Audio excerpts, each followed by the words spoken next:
여러분들이 자식에 있어서 여러분들이 뭘까요? 내비게이션이에요. 여러분들이 인생의 내비게이션들이에요. 근데 여러분들이 안내를 했어. 안내를 했는데 전혀 엉뚱한 데다 안내를 해놨어.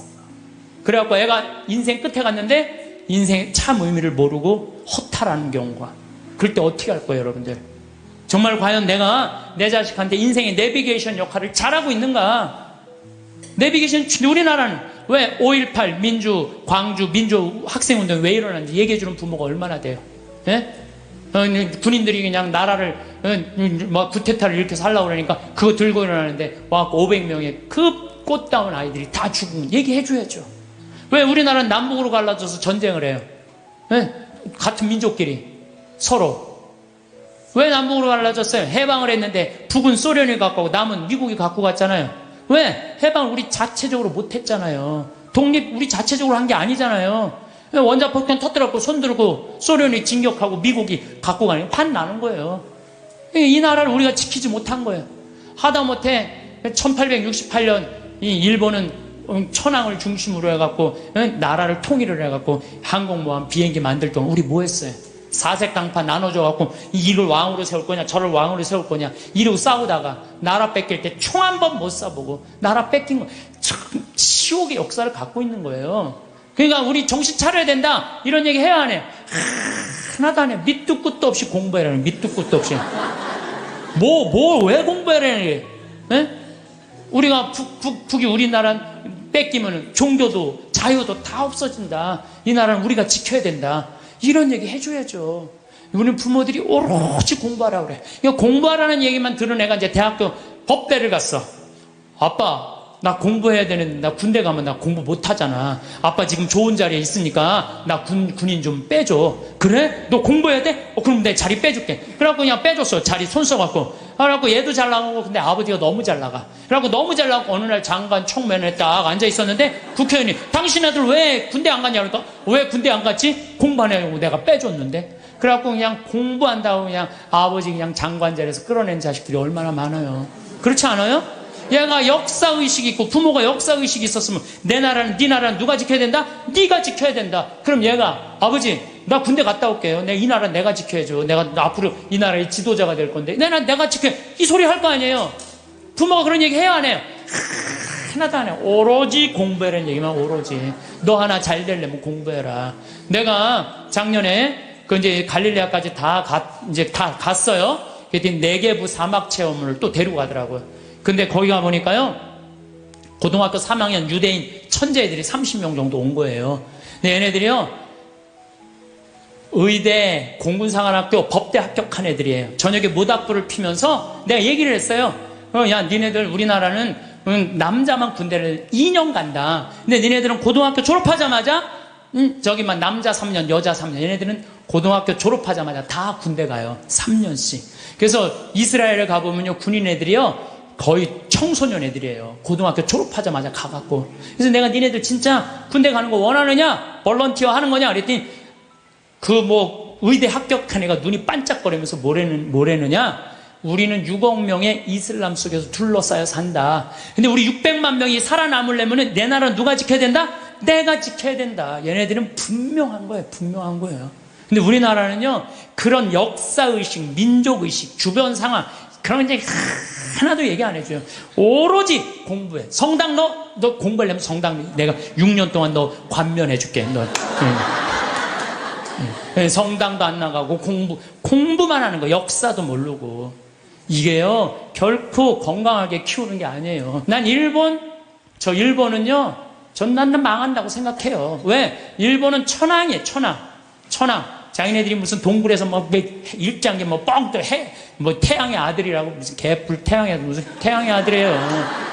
태양의 아들이 그래요. 이 아시아 전쟁 일으켰을 때 2200만 명이 죽었어요. 그럼 반성해야 될 거 아니에요. 근데 얘네들은요 기준점이 없어요. 그냥 자기네들만 잘 먹고 잘 살면 되는 거야. 그러니까 얼마 전에 스위스 제네바에서 자기네들은 인권국가라고 그러니까 다른 민족 다 웃었잖아요. 전 대표가 다 웃었어요. 그러니까 그 대사가 shut up. 어디 그런 무시. 그러니까 나는 일본은요 저건 언제든지 망한다고 분명히 난 믿어요. 예. 저 나라는요 지금 이 지구 역사에서 다른 민족과 화해하지 못하잖아요. 그러면은요, 그 나라는 떨어지게 돼 있어요. 반드시. 근데 저거 우리 용서도 청하지 않고 독일은요, 끝까지 남아있는 마지막 한 사람까지 다 보상하겠다는 거 아니에요. 그 독일하고 일본하고 여러분 어떻게, 왜? 이게 국가적인 양심의 반성을 안 하는 거예요. 그리고 무슨 위안부가 아니죠. 성노예죠. 자기네들이 강제로 끌려가고. 그리고도 반성을 안 해요. 정말로 창피한 나라예요, 저 나라. 근데 저 일본은요, 정말 지독해요. 자기네들이 저렇게 하자면 살지면 저 지독한 놈들이야. 근데 난 저런 식으로 앞으로 세계에선 절대 인류국가 못 되는 나라예요. 저 일본은 하류예요. 아무리 자기네들이 기술이 좋아도 하류예요, 하류. 북한은 어때요, 북한? 김일성이 아버지 아니야, 아버지.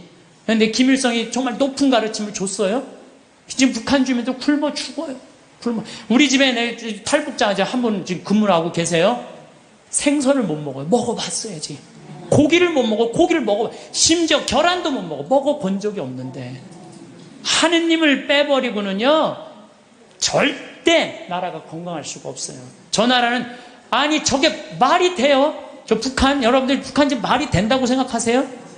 국민들은 다 굶어 죽는데, 참 답답한 노릇이에요. 예. 여기 오신, 사실은 여러분들 이 평창까지 오신 여러분들은 내가 보기에는 적어도 가슴에 여권 있는 분들이에요. 여권 있어요, 없어요? 여권 있는 분들이에요.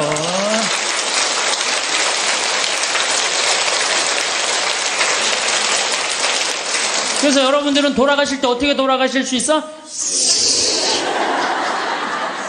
이렇게 웃으면서 돌아가실 수 있어요. 제발. 아니, 이게 농담이 아니고 여러분들 이 생각, 나는 죽을 때 싹 웃으면서 죽을 거야. 마음속으로 생각하세요. 이 세상 원도 한도 없이 열심히 살고 하느님 뜻 따라 살다가 죽을 때 난 이제 무슨 비행기 타고 가는 거야? 여러분들 비행기 다 통과하고 비행기 딱 타면 기분 좋아요, 안 좋아요? 좋죠? 싹 웃을 수 있듯이 우리가 이 세상 살기 열심히 살다가 마지막 날 돌아가실 때 가슴에 여건이 있으면 웃으면서 돌아가실 수 있어요. 오늘도 황창현 신부님의 말씀을 통해 행복한 노후를 위한 해안을 얻어가시길 바랍니다. 황창현 신부님의 행복 특강 바로 시작하겠습니다. 지금 5월 20일부터 지금 6월 달까지 계속 30도가 넘어요. 이거 사실은 심각한 거예요. 보통 심각한 게 아니에요. 제가 1999년에 수원교구 주보에다가 지구 멸망 2016년이라고 썼었어요. 1999년. 그러니까 지금으로부터 14년 전이죠. 그때 난리가 났어요. 우리 수원교구, 지금은 80만이지만 그때는 70만이에요. 70만 사람들이 특히 초등학교 3학년 애들이 있는 그대로 믿는 애들이에요. 그러더니 엄마 2016년에 멸망하면 어떻게 하느냐고. 나 그때 장가 갈 나이인데. 이거 신부님 이거 진짜냐고. 그래갖고 내가 항의 전화 정말로 많이 받았어요. 근데 여러분들 14년이 지난 지금 이산화탄소가 400ppm이에요. 400ppm. 이산화탄소 400ppm이라는 건 뭐냐면은 인간이 살기 가장 적합한 이산화탄소는 250ppm이에요. 근데 지난 65만 년 동안 아무리 빙하기, 간빙기가 아무리 많이 왔어도 300ppm을 넘은 적이 한 번도 없어요. 300ppm이 넘으면요, 지구가 상상할 수 없을 만큼의 기후의 격동이 오는 거예요. 근데 지금은 얼마가 넘었느냐? 400ppm이 넘은 거, 400ppm이 넘었다는 건요, 이제까지 65만 년 동안, 아까가 아니라 지난주에 말씀드렸듯이, 지난주에 말씀드렸듯이 지구 역사가 만 년, 인간이 역사를 기록한 그 만 년, 그 이전에 10만 년, 60만 년, 이 60만, 인간이 겪어보지 못했던 격동이 지금 이루어지고 있는 거예요. 보통 심각한 게 아니에요, 지금. 예. 그래서 400ppm이 넘으면은요, 지구는, 신부님, 2016년에 동시에 멸종하느냐고? 아니요. 그거는 우리 인간을 많이 오해하는 경우가 있어요. 지구 역사를 46억 년으로 본다면요, 지금 200년은요, 0.0000006축밖에 안 되는 시간이에요. 찰나예요, 찰나. 우리는 100년이 굉장히 긴 것 같지만 지구 입장에서는요, 순식간에 지금 벌어지는 일이에요. 지구 입장에서. 우리가 뭐 100년 살다가 죽으면 그냥 그걸 끝나는 거잖아요. 근데 지구 입장에서 보면 이거는 정말 완전히 거의 끝에 와 있는 거예요.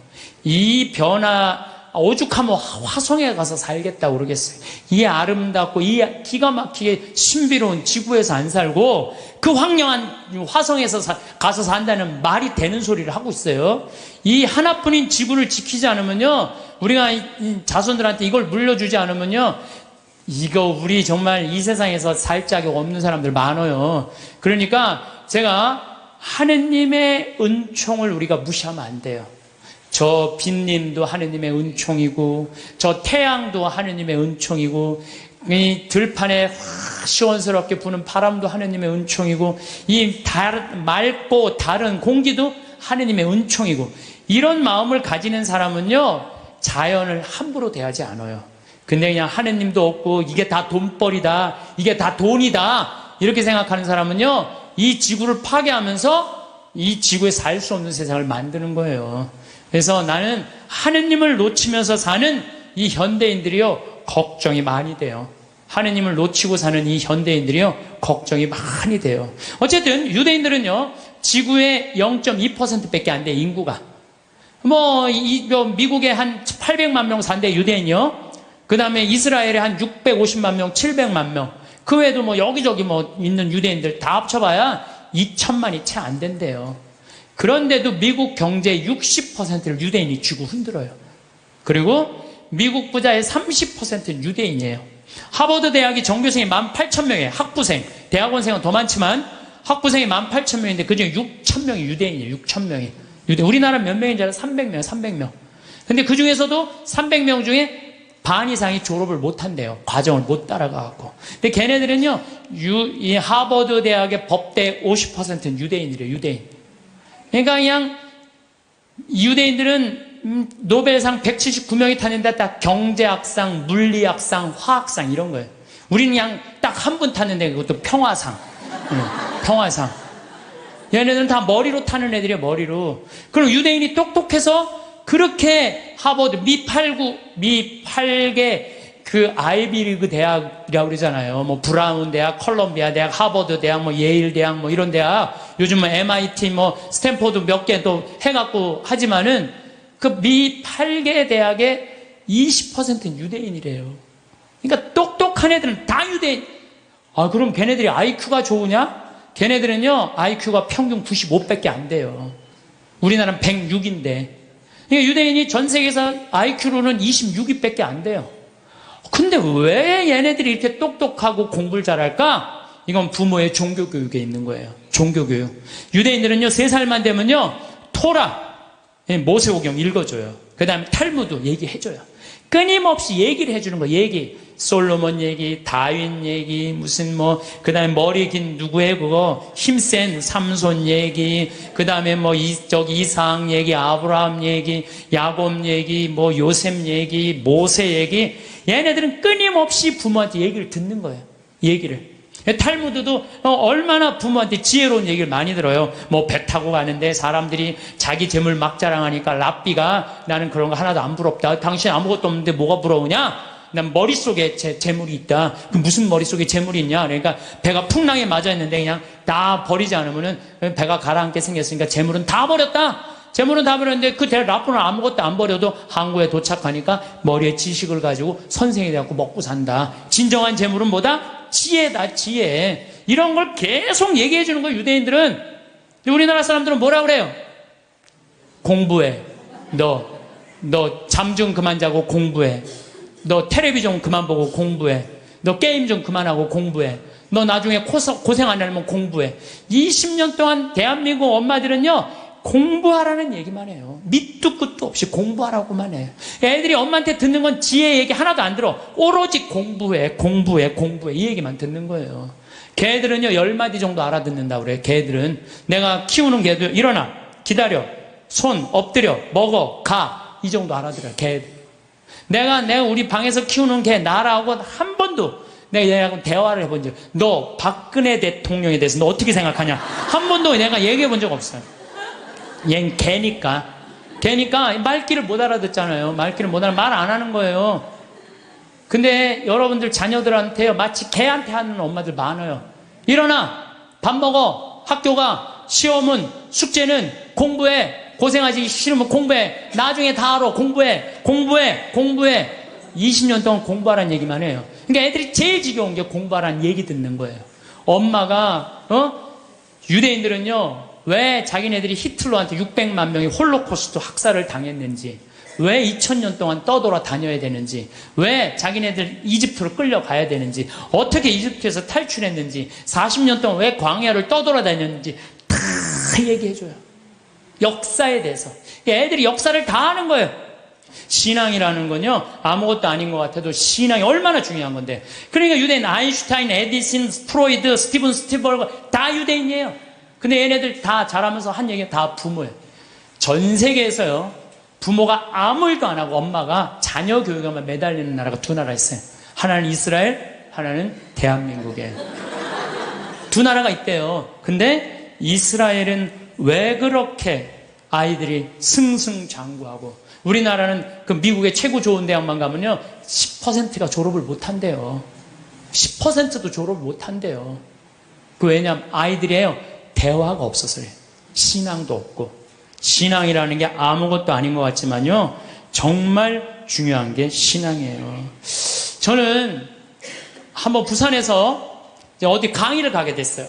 정말 너무너무 이제 차가 막혀갖고 이제 아주 정말로 그야말로 그냥 속이 바짝바짝 탔어요. 내비게이션이 가르쳐 주는데 불안하더라고. 내비게이션이 이렇게 가는데 분명히 성당이면 시내 한가운데일 텐데 이상한 대로 계속 하는 거예요. 이게 맞는가 계속 가는데 도착했습니다. 딱 그랬는데 벌판인 거예요. 강의는 5분 남겨놨는데 미치겠더라고요. 그래서 내비게이션을 내가 두들겨 펴려고 그랬어요. 이놈의 새끼 이거 제대로 안 가르쳐 줬다고. 여러분들이 자식에 있어서 여러분들이 뭘까요? 내비게이션이에요. 여러분들이 인생의 내비게이션들이에요. 근데 여러분들이 안내를 했어. 안내를 했는데 전혀 엉뚱한 데다 안내를 해놨어. 그래갖고 애가 인생 끝에 갔는데 인생의 참 의미를 모르고 허탈하는 경우가. 그럴 때 어떻게 할 거예요, 여러분들? 정말 과연 내가 내 자식한테 인생의 내비게이션 역할을 잘하고 있는가? 내비게이션, 최고의 좋은 내비게이션 역할은 뭐예요? 신앙생활이에요. 이정표 확인하듯이. 그래서 하느님 꽉 붙잡고 살아야 되는데 너 공부하려니까 너 끊어. 그래갖고 거미가 나뭇가지 타고 나는 거 줄 끊듯이 그냥 신앙을 딱 끊어버리는 거예요. 성당도 마찬가지예요. 여러분들 자녀들이 왜 성당 나가기 싫어하는 줄 알아요? 여러분들이 자녀들한테 뭐라 그래? 성당가. 그 얘기만 해요.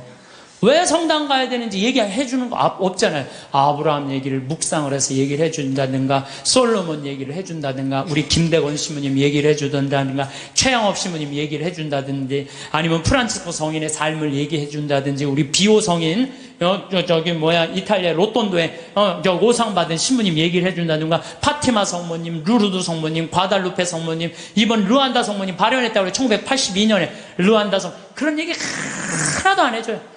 오로지 성당가 그 얘기만 하는 거예요. 근데 애들이 두 가지를 하기 싫은 거예요. 성당 가고 공부하는 거. 이거 두 가지가 싫은 거야. 두 가지를 안 하는 거예요. 이유를 얘기해 줘야 될 거 아니야. 왜 성당 가야 되는지, 왜 공부해야 되는지. 이유를 안 해주고 무조건 그냥 성당 가, 공부해, 이 이야기.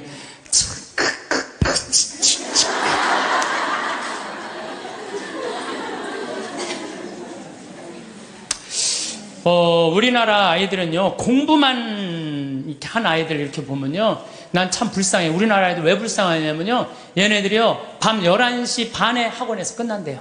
그럼 집에 오면 숙제가 있대요. 새벽 2시까지 숙제한대요. 아침 6시 일어나야 되는데 또 아침에 학교 가서 수업해야 되니까. 그러니까 얘네들이 친구를 사귈 시간이 없는 거야.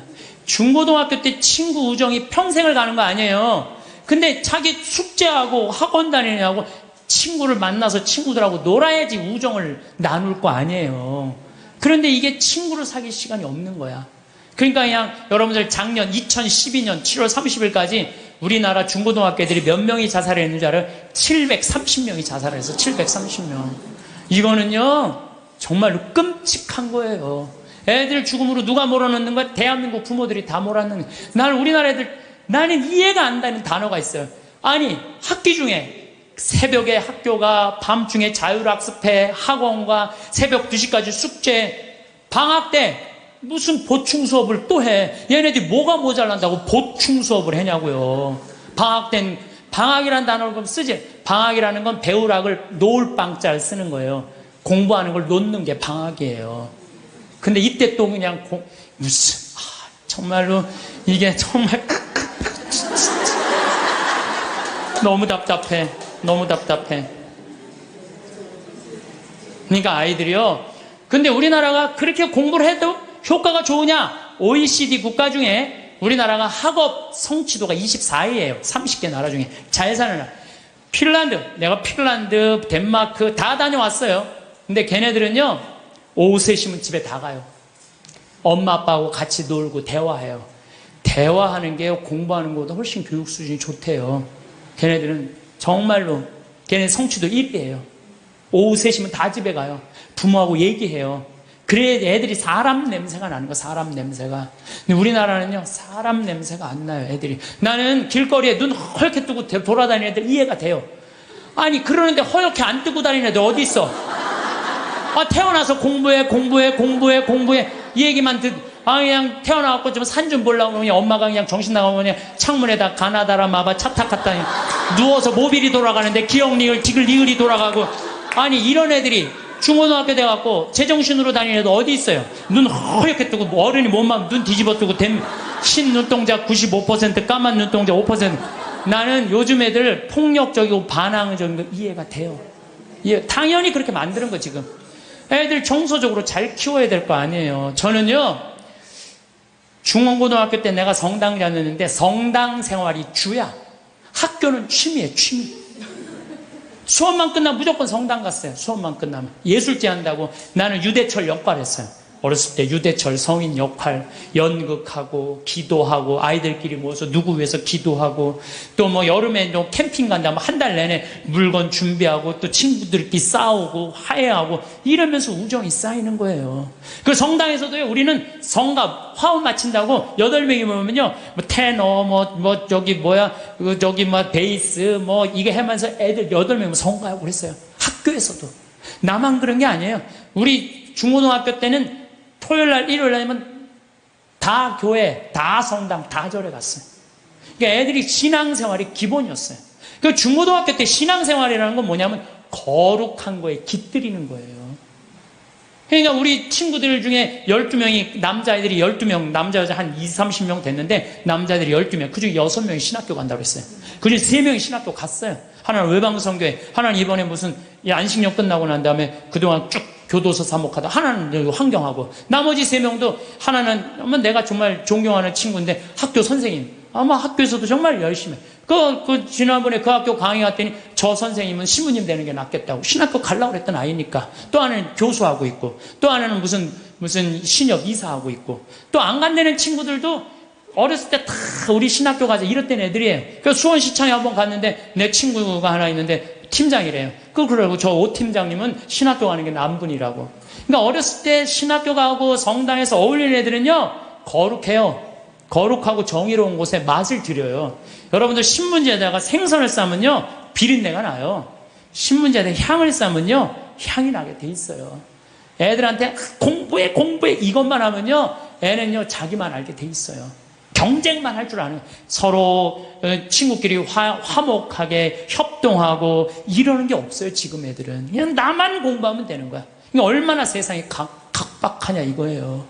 그래서 난 우리 중고등학교 때 성당 다니는 애들, 교회 다니는 애들, 절 다니는 애들, 정말 열심히 한 애들이 학교에서도 공부도 다 잘했어요. 보면은. 근데 그게 어느 순간인가 자율학습 학원에 다 뺏겨버린 거야. 그러면요, 공부는 잘할지 모르지만 나라는 안 건강해요. 왜? 중고등학교 때 신앙을 통해서 거룩한 가르침을 들은 애들은요, 저는 불교 가르침이든 천주교 가르침이든 개신교 가르침이든 종교라는 건 최고로 높은 가르침이에요. 그 가르침을 듣고 자란 애들은 달라요. 달라도 뭐가 달라요. 근데 그냥 아무것도 지금 애들이 성당 가서 성서를 제대로 들어요. 자기네들끼리 토론을 해요. 아무것도 안 하잖아요. 그러니까 그냥 서로 왕따 시키고 그냥 정말 우리가 깜짝깜짝 놀랄 일들이 뉴스만 보면 나오잖아요. 그게 왜 그래요? 신앙생활을 안 가르치기 때문에, 거룩한 생활을 안 가르치기 때문에 그래요. 그래서 여러분들 하느님을 놓친다는 건요, 이게 아무것도 아닌 것 같아. 다 놓치는 거예요. 나라도 마찬가지야. 나라도. 여러분들 칼 마르크스가 자기 자본적인 막 공산주의 혁명할 때 종교는 뭐라 그랬어요? 인민의 아편이라고 그랬죠? 그리고 공산혁명 뭐 뭐 소련에서 일어나고 다 일어났어. 근데 소련은 어떻게 됐어요? 지금 어떻게 됐어요? 완전히 쫄딱 망하고 포기했어요. 공산주의. 그리고 공산주의 국가 중에 잘 사는 나라 있었어요? 아니, 잘 사는 거 기쁨이, 우리 공산주의 하면 딱 어디 인상 쓰고 이런 것만 있잖아요. 이게 하느님을 놓치면 그렇게 되는 거예요. 우리가 종교라는 게 이 인간이 살아가는데 절대적인 중심인 거예요. 그래서 여러분들, 우리가요, 하느님을 꽉 붙잡고 살 때 양심의 소리를 들을 수 있는 거예요.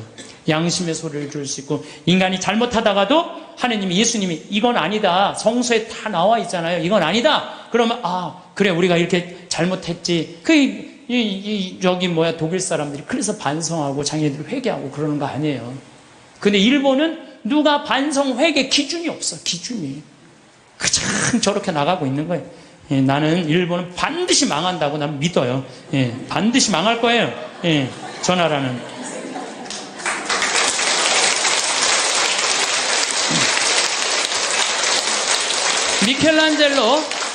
미켈란젤로가 성베드로 성당 돔을 하고 시스티나 성당 천지 창조를 했어요. 근데 교황님이 미켈란젤로를 불러서 너 받고 싶은 돈 액수를 다 대라. 그랬더니 미켈란젤로가 뭐라고 그러냐면은, 교황 성하시여, 내가 재능을 하느님으로 받아서 하느님께 다시 돌려드리는데 무슨 보상금이 필요합니까? 나는 이거 하늘나라 들어가는 입장 봉헌하겠다고. 하늘나라 들어가면 입장료로 봉헌하겠다고 그래요. 근데 여러분들, 베드로 성당 돔이 얼마나인 줄 알아요? 신라 호텔이 들어가요. 그 돔 이렇게 보면요. 내가 그래서 또 이번에 베드로 성당 가서 재봤어요. 신라 호텔이 진짜 들어가나? 근데 이 라인에 보니까요, 신라 호텔 들어가고 남을 정도로 크더라고요. 베드로 성당이 얼마나 크냐면은 잠실 운동장 2배 많은 거예요. 크기가. 이 야구 때리면 140m 끝에 가잖아요. 베드로 성당 이 잎에서 저 끝이 178m예요. 베드로 성당 잠실. 그 어마어마한 걸 지면서 미켈란젤로 한 푼도 안 받아요. 내가 하나님으로부터 받은 재능을 하나님께 돌려드리는데 무슨 내가 보상금을 받느냐고. 이거 하나님 꽉 붙잡고 한 분. 그 다음에 스페인의 성가정 성당 가우디. 이 가우디는 지금 가경자예요. 복자 바로 밑에. 이분은 장가도 안 갔어요. 이 성당 하나님 집 짓는다고요? 옷도 아닌 그냥 집 짓다가 너무 피곤하면 그 성당 앞에 공원이 있어요. 공원에 누워있으면 그 상거지, 그런 거지가, 그 천재가. 그래서 사람들이 이렇게 불쌍하다고 돈 주면요, 깨보면 막 동전이 이렇게 쌓여있으면 이거 신축금 한다고 우리가 갖다 공사하는 사람들한테 주고. 오로지 하느님의 일만을 하다가 간 분이죠.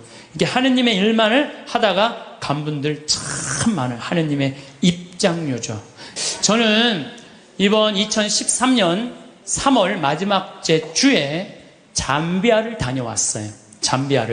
잠비아 무프리나라는 지역을 갔다 왔어요. 내가 잠비아를 왜 가게 됐느냐면은 작년에 한 5월 6월경에 수녀님들이 프란치스코 제3의 수도자들이 피정을 왔어요. 우리 교우들이 피정을 왔는데, 수녀님들이 도로 왔는데 수녀님 16분이 왔는데 한 분이 얼굴이 새카만 거야. 그래서 내가 수녀님한테 물어봤어요. 수녀님, 남들은 다 얼굴이 하얀데 수녀님 왜 새카마냐고. 그랬더니 이 수녀님이, 신부님, 저는 잠비아에서 농장을 한다는 거예요. 무프리나 지역에서.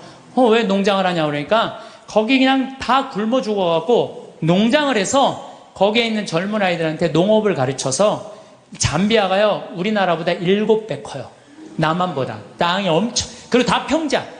다 평지. 근데 얘네들이 농사를 질 줄 모르는 거야. 그래서 수녀님이, 나는 거기 농사를 가르쳐서 잠비아 사람들이 잘 먹고 살게 해주려고 지금 농장을 운영한다는 거예요. 그래서 내가 눈이 이만해졌어요. 수녀님 무슨 농장을 해요? 그랬더니 몇 평이야? 그랬더니 80만 평이래요. 80만 평. 수녀님, 근데 한국은 왜 들어오셨어요? 17년 동안 거기서 사셨대요. 17년 동안 아프리카에서 사니 새카맹이에요. 암이 걸린 거야, 암이. 그래갖고 치료도 하고, 그 다음에 또 뭐라고 그러더라? 기숙사를 짓는데 돈이 없어갖고 돈 모으러 왔대요. 그래서 마침내 사는 맛 사는 뭐 책 팔은 인세가 한 2천만 원 들어왔길래 수녀님 내가 이거 줄게. 근데 신부님 우리하고 무슨 상관이 있어서 이 돈을 한 번에 주냐? 밑도 끝도 없이 돈을 왜 주냐? 수녀님 무슨 소리 이렇게 섭섭하게 하느냐고. 수녀님 하느님 일하고 나도 하느님 일하는 사람이야. 근데 수녀님이 아프리카에 가서 나는 생태마을을 꾸미고 싶은 게 내 꿈이야. 근데 수녀님이 이미 생태마을을 아프리카에서 꾸미고 있는데 내 일을 대신해 주는데 이 돈은 돈도 아니다. 가져가라. 그랬더니 신부님 딱 요 돈이 모자랐다는 거예요. 너무너무 감사하다고.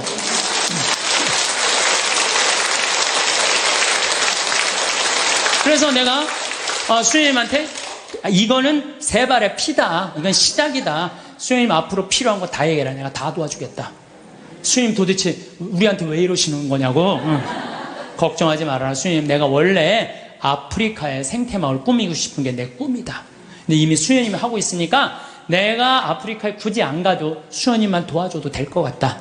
그래서 이번에 이제 3월 달에 아프리카에 갔어요. 근데 갔는데 그냥 갈 수 있어요? 의사 선생님들, 치과 선생님 셋, 위생사 선생님 셋, 그 다음에 뭐 대학 자원봉사자들, 그 다음에 뭐 설계사 선생님 다 해갖고 20명 데리고 갔어요. 가갖고, 농업학교에 기자재, 대학으로 승진하는 데는 기자재가 필요하대요. 그 2천만 원어치. 그랬더니 또, 거기는 에이즈 환자가 16,000명인데 2,000명이 에이즈 환자래. 무프리나 지역에 16,000명의 주민이 사는데 2,000명이 에이즈래. 거기 영양제가 없어갖고 약을 못 넣는데 거기 또 500만 원. 또 학교 타타샤라고 학교에 가보니까 학교에 또 타타샤 뭐 아주 여러 지역이 있더라고. 병원, 학교, 고아원을 다 운영을 하더라고. 학교에는 학생 하나가 10권을 가지고 공부를 한대. 책 살 돈이 없어갖고. 그래갖고 그 수녀님 내가 책 다 사줄게. 그래갖고 책 다 사주고 오고. 그 고아원에는 또 우유를 못 먹어갖고 말라리아가 걸려도 약을 못 맞는데요. 그 우유값 다 대주고 오고. 그래갖고 한 5천만 원치를 대주고 왔어요. 대주고 왔는데 가보니까 80만 평의 농사를 짓는 게 아니라 2만 평밖에 못 짓더라고 수녀님이. 그래서 수녀님 내가 돌아가갖고 2억을 드리면 포크레인 그 다음에 트랙터를 다 사갖고 오겠더라고요. 내가 가갖고 2억을 모아갖고 내년 7월에 내가 하겠다. 근데 수녀님 눈이 이만해지는 거예요. 수녀님이 나한테, 수녀님 도대체 우리한테 왜 이러느냐고.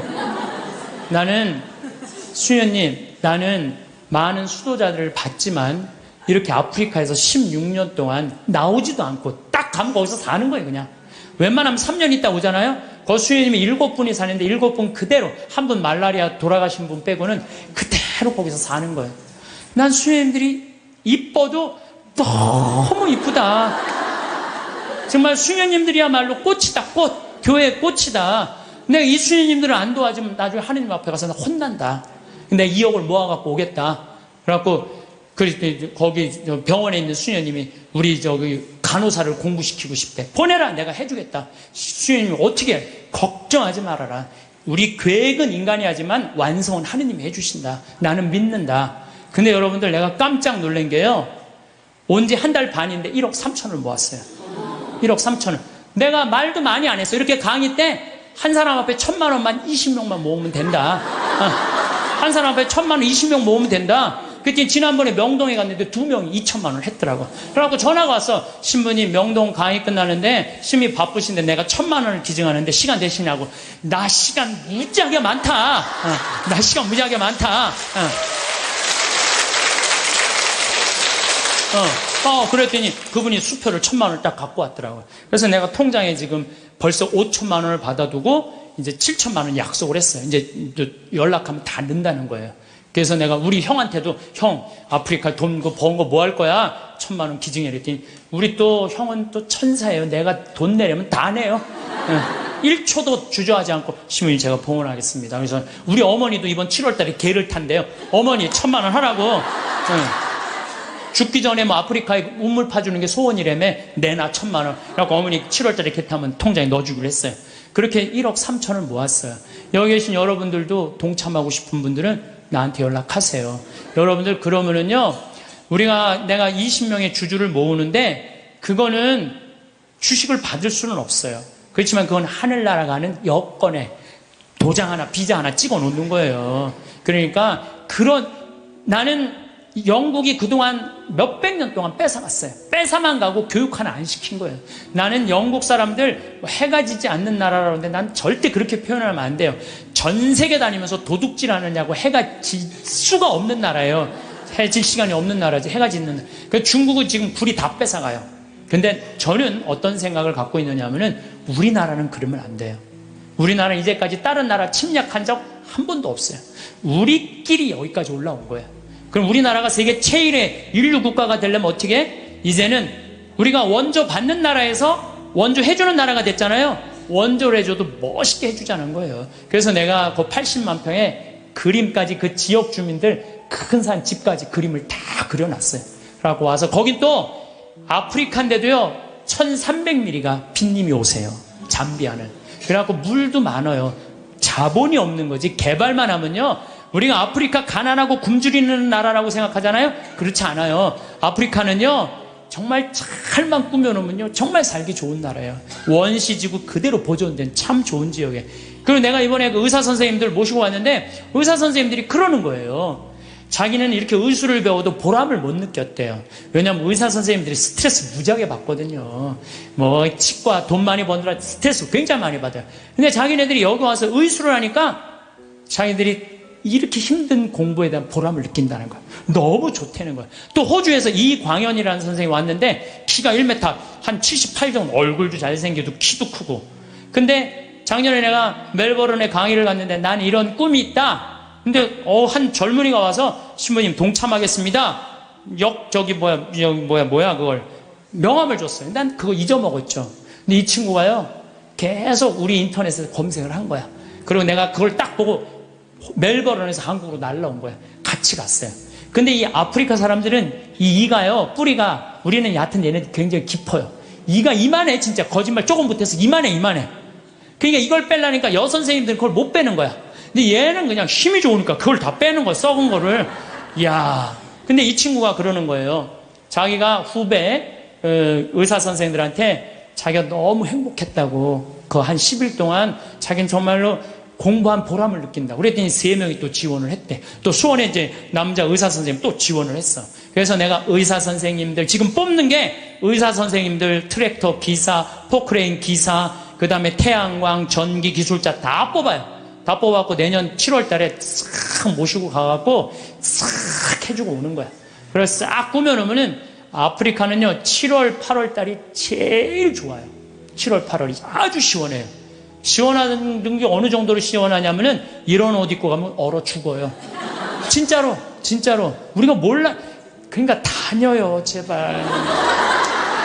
여기서 와 하고 깜짝깜짝 놀라지 말고 제발. 그 아프리카 내년에 여기서 가실 분들 자원하세요. 내년에 한 달 갈 거든. 7월 15일부터 8월 15일. 그러면은요 돈도 많이 안 들어. 230만 원이면 돼. 비행기 뭐 3번 다 갈아타고 가면 돼요. 26시간 걸려서 가는 거예요. 비행기 타고. 괜찮아요. 저는 작년에 하느님한테 정말 감사드리는 거는 수술하고 난 다음에 비행기 타면 암 환자들은 안 돼요. 암 환자들은 비행기 타면 뭐가 있어갖고 안 좋대요. 그런데도 나는 타고 다녀요, 지금도. 그럼 작년에 진복 8탄 거기서 우리 목사님이 얼마나 열심히 기도해. 그냥 은총 그냥 받아갖고. 근데 난 이번에도 갔다 왔는데 조금 힘들긴 했지만은 그러다 죽으면 얼마나 좋아요. 하느님 일하다가 죽는 건데. 그런 거 두려울 게 아니에요.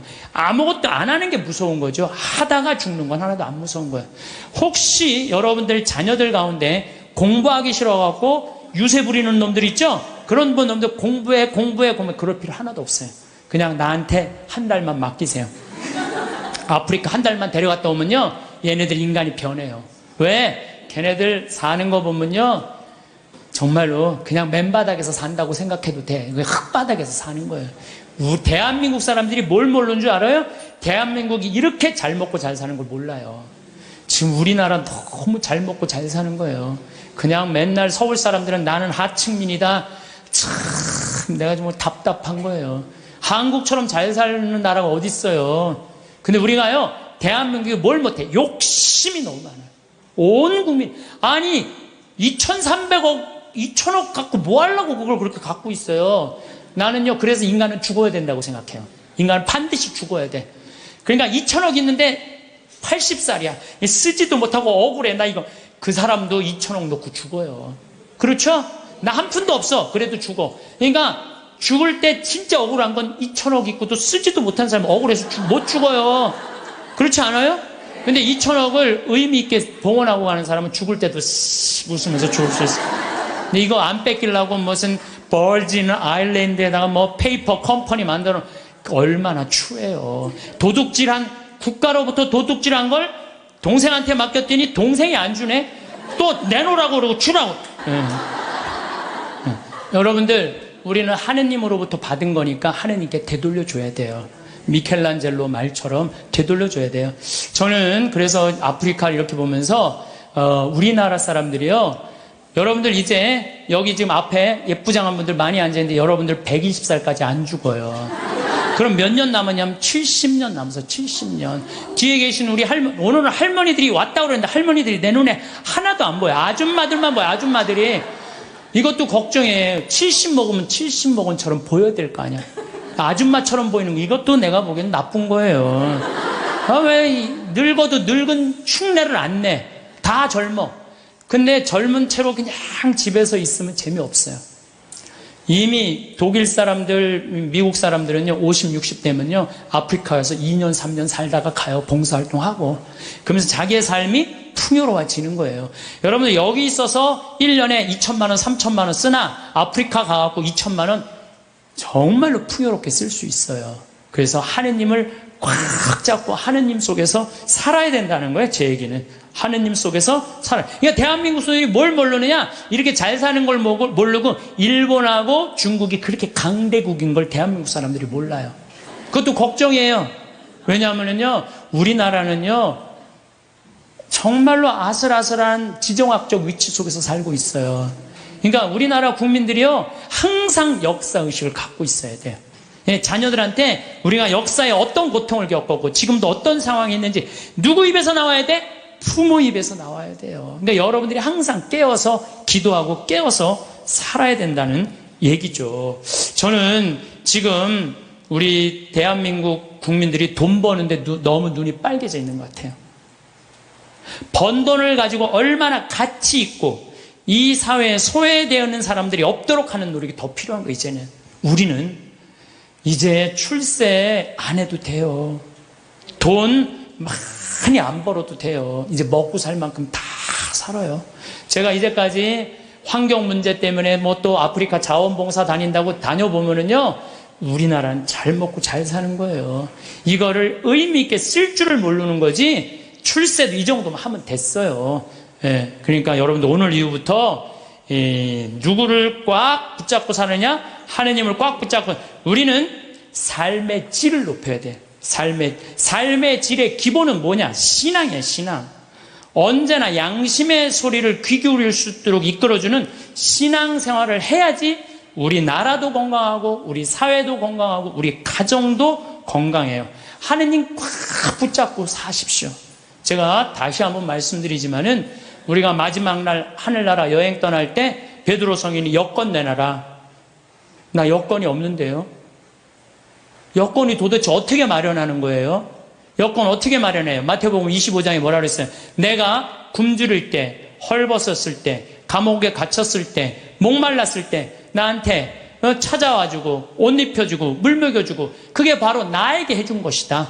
오른편에 있는 사람, 너희들 하늘나라에서 준비한 상을 받아라. 그러죠? 왼편에 있는 사람들한테 너희들은 저쪽으로 가라. 영원히 꺼지지 않는 불 속으로 가라. 우리가 당신 언제 그렇게 천대했다고 그러냐고. 내 이웃 중에 가난하고 굶주리고 감옥에 갇히고 헐벗어 사는 사람 돌보지 않는 게 곧 누구한테 돌보지 않는 거다? 나를 돌보지, 예수님이 나를 돌보지 않은 거다. 하늘나라 여권 준비하는 거 어려운 거 아니에요.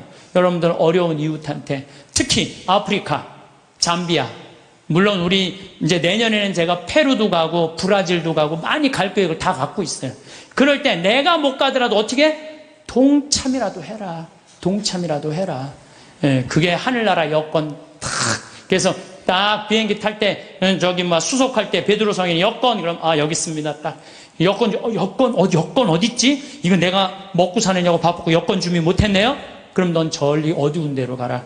땅을 치고 통곡해도 아무 소용 없다는 거예요. 적어도 여기 오신 여러분들은 내가 보기엔 돌아가실 때 어떻게 돌아가실 수 있어? 정말로 여러분들 돌아가실 때 난 이제 누구 만나러 간다? 예수님 만나러 간다. 하느님 만나러 간다. 내 여행은 환상적일 것이다. 그런 마음으로 여러분들 사시면 이 세상에서도 즐겁고 저 세상에도 즐거울 거예요. 그래서 여러분들 돌아가실 때 웃으면서 돌아가시기를 바라겠습니다. 지금 5월 20일부터 지금 6월 달까지 계속 30도가 넘어요. 이거 사실은 심각한 거예요. 보통 심각한 게 아니에요. 제가 1999년에 수원교구 주보에다가 지구 멸망 2016년이라고 썼었어요.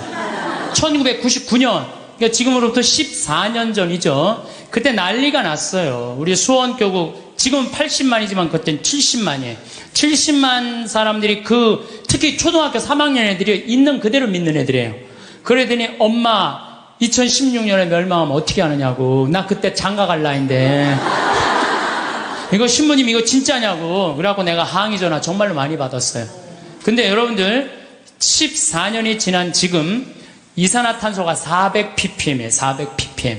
이산화탄소 400ppm이라는 건 뭐냐면은 인간이 살기 가장 적합한 이산화탄소는 250ppm이에요. 근데 지난 65만 년 동안 아무리 빙하기, 간빙기가 아무리 많이 왔어도 300ppm을 넘은 적이 한 번도 없어요. 300ppm이 넘으면요, 지구가 상상할 수 없을 만큼의 기후의 격동이 오는 거예요. 근데 지금은 얼마가 넘었느냐? 400ppm이 넘고 400ppm이 넘었다는 건요, 이제까지 65만 년 동안, 아까가 아니라 지난주에 말씀드렸듯이, 지난주에 말씀드렸듯이 지구 역사가 만 년, 인간이 역사를 기록한 그 만 년, 그 이전에 10만 년, 60만 년, 이 60만, 인간이 겪어보지 못했던 격동이 지금 이루어지고 있는 거예요. 보통 심각한 게 아니에요, 지금. 예. 그래서 400ppm이 넘으면은요, 지구는, 신부님, 2016년에 동시에 멸종하느냐고? 아니요. 그거는 우리 인간을 많이 오해하는 경우가 있어요. 지구 역사를 46억 년으로 본다면요, 지금 200년은요, 0.0000066초밖에 안 되는 시간이에요. 찰나예요, 찰나. 우리는 100년이 굉장히 긴 것 같지만 지구 입장에서는요, 순식간에 지금 벌어지는 일이에요. 지구 입장에서 우리가 뭐 100년 살다가 죽으면 그냥 그걸 끝나는 거잖아요. 근데 지구 입장에서 보면 이거는 정말 완전히 거의 끝에 와 있는 거예요. 이 변화, 오죽하면 화성에 가서 살겠다고 그러겠어요. 이 아름답고 이 기가 막히게 신비로운 지구에서 안 살고 그 황량한 화성에서 가서 산다는 말이 되는 소리를 하고 있어요. 이 하나뿐인 지구를 지키지 않으면요, 우리가 이 자손들한테 이걸 물려주지 않으면요, 이거 우리 정말 이 세상에서 살 자격 없는 사람들 많아요. 그러니까 제가 하느님의 은총을 우리가 무시하면 안 돼요. 저 빛님도 하느님의 은총이고, 저 태양도 하느님의 은총이고, 이 들판에 시원스럽게 부는 바람도 하느님의 은총이고, 이 맑고 다른 공기도 하느님의 은총이고, 이런 마음을 가지는 사람은요, 자연을 함부로 대하지 않아요. 근데 그냥 하느님도 없고, 이게 다 돈벌이다, 이게 다 돈이다, 이렇게 생각하는 사람은요, 이 지구를 파괴하면서 이 지구에 살 수 없는 세상을 만드는 거예요. 그래서 나는 하느님을 놓치면서 사는 이 현대인들이요, 걱정이 많이 돼요. 하느님을 놓치고 사는 이 현대인들이요, 걱정이 많이 돼요. 어쨌든 유대인들은요, 지구의 0.2%밖에 안 돼, 인구가. 미국에 한 800만 명 산대, 유대인이요. 그 다음에 이스라엘에 한 650만 명, 700만 명. 그 외에도 여기저기 있는 유대인들 다 합쳐봐야 2천만이 채 안 된대요. 그런데도 미국 경제의 60%를 유대인이 쥐고 흔들어요. 그리고 미국 부자의 30%는 유대인이에요. 하버드 대학이 전교생이 18,000명이에요. 학부생, 대학원생은 더 많지만 학부생이 18,000명인데 그중에 6,000명이 유대인이에요. 6,000명이. 우리나라 몇 명인지 알아요? 300명. 근데 그 중에서도 300명 중에 반 이상이 졸업을 못 한대요. 과정을 못 따라가갖고. 근데 걔네들은요, 이 하버드 대학의 법대 50%는 유대인이래요, 유대인. 그러니까 그냥 유대인들은 노벨상 179명이 탔는데 딱 경제학상, 물리학상, 화학상 이런 거예요. 우리는 그냥 딱 한 분 탔는데 그것도 평화상. 평화상. 얘네들은 다 머리로 타는 애들이에요, 머리로. 그럼 유대인이 똑똑해서 그렇게 하버드, 미 8개 그 아이비리그 대학이라고 그러잖아요. 뭐 브라운 대학, 컬럼비아 대학, 하버드 대학, 뭐 예일 대학, 뭐 이런 대학, 요즘 뭐 MIT, 뭐 스탠포드 몇 개 또 해갖고 하지만은 그 미 8개 대학의 20%는 유대인이래요. 그러니까 똑똑한 애들은 다 유대인. 아, 그럼 걔네들이 IQ가 좋으냐? 걔네들은요, IQ가 평균 95밖에 안 돼요. 우리나라는 106인데. 그러니까 유대인이 전 세계에서 IQ로는 26위밖에 안 돼요. 근데 왜 얘네들이 이렇게 똑똑하고 공부를 잘할까? 이건 부모의 종교교육에 있는 거예요. 종교교육. 유대인들은요, 3살만 되면요, 토라, 모세오경 읽어줘요. 그 다음에 탈무드 얘기해줘요. 끊임없이 얘기를 해주는 거예요. 얘기. 솔로몬 얘기, 다윈 얘기, 무슨 뭐, 그 다음에 머리 긴 누구의 그거, 힘센 삼손 얘기, 그 다음에 뭐, 이삭 얘기, 아브라함 얘기, 야곱 얘기, 뭐, 요셉 얘기, 모세 얘기. 얘네들은 끊임없이 부모한테 얘기를 듣는 거예요. 얘기를. 탈무드도 얼마나 부모한테 지혜로운 얘기를 많이 들어요. 뭐 배 타고 가는데 사람들이 자기 재물 막 자랑하니까 랍비가 나는 그런 거 하나도 안 부럽다. 당신 아무것도 없는데 뭐가 부러우냐? 난 머릿속에 재물이 있다. 그 무슨 머릿속에 재물이 있냐? 그러니까 배가 풍랑에 맞아 있는데 그냥 다 버리지 않으면은 배가 가라앉게 생겼으니까 재물은 다 버렸다. 재물은 다 버렸는데 그 랍비는 아무것도 안 버려도 항구에 도착하니까 머리에 지식을 가지고 선생이 돼갖고 먹고 산다. 진정한 재물은 뭐다? 지혜다, 지혜. 이런 걸 계속 얘기해 주는 거예요, 유대인들은. 우리나라 사람들은 뭐라 그래요? 공부해. 너 잠 좀 그만 자고 공부해. 너 텔레비전 그만 보고 공부해. 너 게임 좀 그만하고 공부해. 너 나중에 고생 안 하려면 공부해. 20년 동안 대한민국 엄마들은요, 공부하라는 얘기만 해요. 밑도 끝도 없이 공부하라고만 해요. 애들이 엄마한테 듣는 건 지혜 얘기 하나도 안 들어. 오로지 공부해 이 얘기만 듣는 거예요. 개들은요 10마디 정도 알아듣는다고 그래요. 개들은. 내가 키우는 개도 일어나, 기다려, 손 엎드려, 먹어, 가, 이 정도 알아들어요. 개들. 내가 우리 방에서 키우는 개 나라하고 한 번도 내가 얘하고 대화를 해본 적, 너 박근혜 대통령에 대해서 너 어떻게 생각하냐, 한 번도 내가 얘기해 본 적 없어요. 얜 개니까 말귀를 못 알아듣잖아요. 말귀를 못 알아, 말 안 하는 거예요. 근데 여러분들 자녀들한테요, 마치 개한테 하는 엄마들 많아요. 일어나, 밥 먹어, 학교 가, 시험은, 숙제는, 공부해, 고생하지 싫으면 공부해, 나중에 다 알아, 공부해. 20년 동안 공부하라는 얘기만 해요. 그러니까 애들이 제일 지겨운 게 공부하라는 얘기 듣는 거예요. 엄마가 유대인들은요, 왜 자기네들이 히틀러한테 600만 명이 홀로코스트 학살을 당했는지, 왜 2000년 동안 떠돌아 다녀야 되는지, 왜 자기네들 이집트로 끌려가야 되는지, 어떻게 이집트에서 탈출했는지, 40년 동안 왜 광야를 떠돌아 다녔는지 다 얘기해줘요. 역사에 대해서. 애들이 역사를 다 아는 거예요. 신앙이라는 건요, 아무것도 아닌 것 같아도 신앙이 얼마나 중요한 건데. 그러니까 유대인, 아인슈타인, 에디슨, 프로이드, 스티븐 스틸버거 다 유대인이에요. 근데 얘네들 다 자라면서 한 얘기가 다 부모예요. 전 세계에서요, 부모가 아무 일도 안 하고 엄마가 자녀 교육에만 매달리는 나라가 두 나라 있어요. 하나는 이스라엘, 하나는 대한민국에. 두 나라가 있대요. 근데 이스라엘은 왜 그렇게 아이들이 승승장구하고, 우리나라는 그 미국의 최고 좋은 대학만 가면요 10%가 졸업을 못 한대요. 10%도 졸업을 못 한대요. 그 왜냐면 아이들이에요, 대화가 없어서요. 신앙도 없고. 신앙이라는 게 아무것도 아닌 것 같지만요, 정말 중요한 게 신앙이에요. 저는 한번 부산에서 이제 어디 강의를 가게 됐어요. 정말 너무너무 이제 차가 막혀갖고 이제 아주 정말로 그야말로 그냥 속이 바짝바짝 탔어요. 내비게이션이 가르쳐 주는데 불안하더라고. 내비게이션이 이렇게 가는데 분명히 성당이면 시내 한가운데일 텐데 이상한 대로 계속 가는 거예요. 이게 맞는가 계속 가는데 도착했습니다 딱 그랬는데 벌판인 거예요. 강의는 5분 남겨놨는데 미치겠더라고요. 그래서 내비게이션을 내가 두들겨 패려고 그랬어요. 이놈의 새끼 이거 제대로 안 가르쳐줬다고. 여러분들이 자식에 있어서 여러분들이 뭘까요? 내비게이션이에요. 여러분들이 인생의 내비게이션들이에요. 근데 여러분들이 안내를 했어. 안내를 했는데 전혀 엉뚱한 데다 안내를 해놨어. 그래갖고 애가 인생 끝에 갔는데 인생의 참 의미를 모르고 허탈하는 경우가. 그럴 때 어떻게 할 거예요, 여러분들? 정말 과연 내가 내 자식한테 인생의 내비게이션 역할을 잘하고 있는가? 내비게이션 최고의 좋은 내비게이션 역할은 뭐예요? 신앙생활이에요. 이정표 확인하듯이. 그래서 하느님 확 붙잡고 살아야 되는데 너 공부하려니까 너 끊어. 그래갖고 거미가 나뭇가지 타고 나는 거 줄 끊듯이 그냥 신앙을 딱 끊어버리는 거예요. 성당도 마찬가지예요. 여러분들 자녀들이 왜 성당 나가기 싫어하는 줄 알아요? 여러분들이 자녀들한테 뭐라 그래? 성당가, 성당가, 성당가, 성당가, 성당가. 그 얘기만 해요.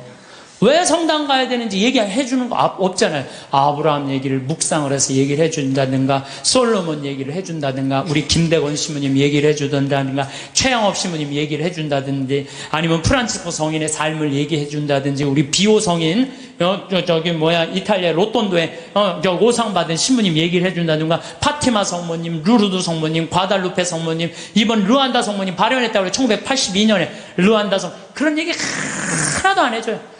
오로지 성당가, 성당가, 성당가, 성당가 그 얘기만 하는 거예요. 근데 애들이 두 가지를 하기 싫은 거예요. 성당 가고 공부하는 거. 이거 두 가지가 싫은 거야. 네. 두 가지를 안 하는 거예요. 이유를 얘기해 줘야 될 거 아니야. 왜 성당 가야 되는지, 왜 공부해야 되는지. 이유를 안 해주고 무조건 그냥 성당 가, 공부해, 이야기.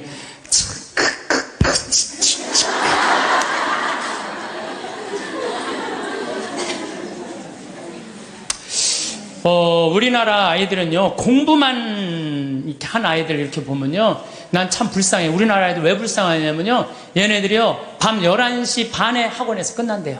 그럼 집에 오면 숙제가 있대요. 새벽 2시까지 숙제한대요. 아침 6시 일어나야 되는데, 또 아침에 학교 가서 수업해야 되니까. 그러니까 얘네들이 친구를 사귈 시간이 없는 거야. 중고등학교 때 친구 우정이 평생을 가는 거 아니에요. 근데 자기 숙제하고 학원 다니냐고 친구를 만나서 친구들하고 놀아야지 우정을 나눌 거 아니에요. 그런데 이게 친구를 사귈 시간이 없는 거야. 그러니까 그냥 여러분들 작년 2012년 7월 30일까지 우리나라 중고등학교 애들이 몇 명이 자살했는지 알아요? 730명이 자살했어. 730명. 이거는요, 정말로 끔찍한 거예요. 애들 죽음으로 누가 몰아넣는 거야? 대한민국 부모들이 다 몰아넣는 거야. 나는 우리나라 애들, 나는 이해가 안 되는 단어가 있어요. 아니, 학기 중에 새벽에 학교가, 밤중에 자율학습회, 학원과 새벽 2시까지 숙제, 방학 때 무슨 보충 수업을 또 해. 얘네들이 뭐가 모자란다고 보충 수업을 하냐고요. 방학 땐, 방학이라는 단어를 그럼 쓰지. 방학이라는 건 배우락을 놓을 방자를 쓰는 거예요. 공부하는 걸 놓는 게 방학이에요. 근데 이때 또 그냥 정말로 이게 정말 너무 답답해. 너무 답답해. 그러니까 아이들이요. 근데 우리나라가 그렇게 공부를 해도 효과가 좋으냐? OECD 국가 중에 우리나라가 학업 성취도가 24위예요. 30개 나라 중에. 잘 사는 나라. 핀란드, 내가 핀란드, 덴마크 다 다녀왔어요. 근데 걔네들은요, 오후 3시면 집에 다 가요. 엄마 아빠하고 같이 놀고 대화해요. 대화하는 게 공부하는 것보다 훨씬 교육 수준이 좋대요. 걔네들은 정말로 걔네 성취도 1위예요. 오후 3시면 다 집에 가요. 부모하고 얘기해요. 그래야 애들이 사람 냄새가 나는 거, 사람 냄새가. 근데 우리나라는요, 사람 냄새가 안 나요, 애들이. 나는 길거리에 눈 허옇게 뜨고 돌아다니는 애들 이해가 돼요. 아니, 그러는데 허옇게 안 뜨고 다니는 애들 어디 있어? 태어나서 공부해. 이 얘기만 그냥 태어나갖고 좀 산 좀 보려고 그냥 엄마가 그냥 정신 나가고 그냥 창문에다 가나다라 마바 차탁 갖다니 누워서 모빌이 돌아가는데 기억리을 디글리을이 돌아가고. 아니, 이런 애들이 중고등학교 돼갖고 제정신으로 다니는 애들 어디 있어요? 눈 허옇게 뜨고 어른이 몸만 눈 뒤집어 뜨고 흰 눈동자 95%, 까만 눈동자 5%. 나는 요즘 애들 폭력적이고 반항적인 거 이해가 돼요. 당연히 그렇게 만드는 거 지금. 애들 정서적으로 잘 키워야 될 거 아니에요. 저는요, 중고등학교 때 내가 성당 다녔는데 성당 생활이 주야. 학교는 취미예요, 취미. 수업만 끝나면 무조건 성당 갔어요. 수업만 끝나면. 예술제 한다고 나는 유대철 역할 했어요. 어렸을 때 유대철 성인 역할, 연극하고, 기도하고, 아이들끼리 모여서 누구 위해서 기도하고, 또 뭐 여름에 또 캠핑 간다면 한 달 내내 물건 준비하고, 또 친구들끼리 싸우고, 화해하고, 이러면서 우정이 쌓이는 거예요. 그 성당에서도요, 우리는 성가, 화음 마친다고 8명이 모이면요, 뭐 테너, 베이스, 이게 하면서 애들 8명 성가하고 그랬어요. 학교에서도. 나만 그런 게 아니에요. 우리 중고등학교 때는 토요일날, 일요일날이면 다 교회, 다 성당, 다 절에 갔어요. 그러니까 애들이 신앙생활이 기본이었어요. 그 중고등학교 때 신앙생활이라는 건 뭐냐면 거룩한 거에 깃들이는 거예요. 그러니까 우리 친구들 중에 12명이, 남자애들이 12명, 남자, 여자 한 20, 30명 됐는데, 남자들이 12명, 그 중에 6명이 신학교 간다고 했어요. 그 중에 3명이 신학교 갔어요. 하나는 외방성교회, 하나는 이번에 무슨 안식년 끝나고 난 다음에 그동안 쭉 교도소 사목하다, 하나는 환경하고, 나머지 3명도, 하나는 아마 내가 정말 존경하는 친구인데 학교 선생님, 아마 학교에서도 정말 열심히 지난번에 그 학교 강의 갔더니 저 선생님은 신부님 되는 게 낫겠다고 신학교 가려고 그랬던 아이니까, 또 하나는 교수하고 있고, 또 하나는 무슨 신협 이사하고 있고, 또 안 간다는 친구들도 어렸을 때 다 우리 신학교 가자 이랬던 애들이에요. 그래서 수원시청에 한번 갔는데 내 친구가 하나 있는데 팀장이래요. 그러고 저 오 팀장님은 신학교 가는 게 남분이라고. 그러니까 어렸을 때 신학교 가고 성당에서 어울리는 애들은요, 거룩해요. 거룩하고 정의로운 곳에 맛을 들여요. 여러분들 신문지에다가 생선을 싸면요, 비린내가 나요. 신문지에다가 향을 싸면요, 향이 나게 돼 있어요. 애들한테 공부해 이것만 하면요, 애는요 자기만 알게 돼 있어요. 경쟁만 할 줄 아는, 서로 친구끼리 화목하게 협동하고 이러는 게 없어요. 지금 애들은 그냥 나만 공부하면 되는 거야. 그러니까 얼마나 세상이 각박하냐 이거예요. 그러니까 난 우리 중고등학교 때 성당 다니는 애들, 교회 다니는 애들, 절 다니는 애들, 정말 열심히 한 애들이 학교에서도 공부도 다 잘했어요. 보면은. 근데 그게 어느 순간인가 자율학습 학원에 다 뺏겨버린 거야. 그러면요, 공부는 잘할지 모르지만 나라는 안 건강해요. 왜? 중고등학교 때 신앙을 통해서 거룩한 가르침을 들은 애들은요, 저는 불교 가르침이든 천주교 가르침이든 개신교 가르침이든 종교라는 건 최고로 높은 가르침이에요.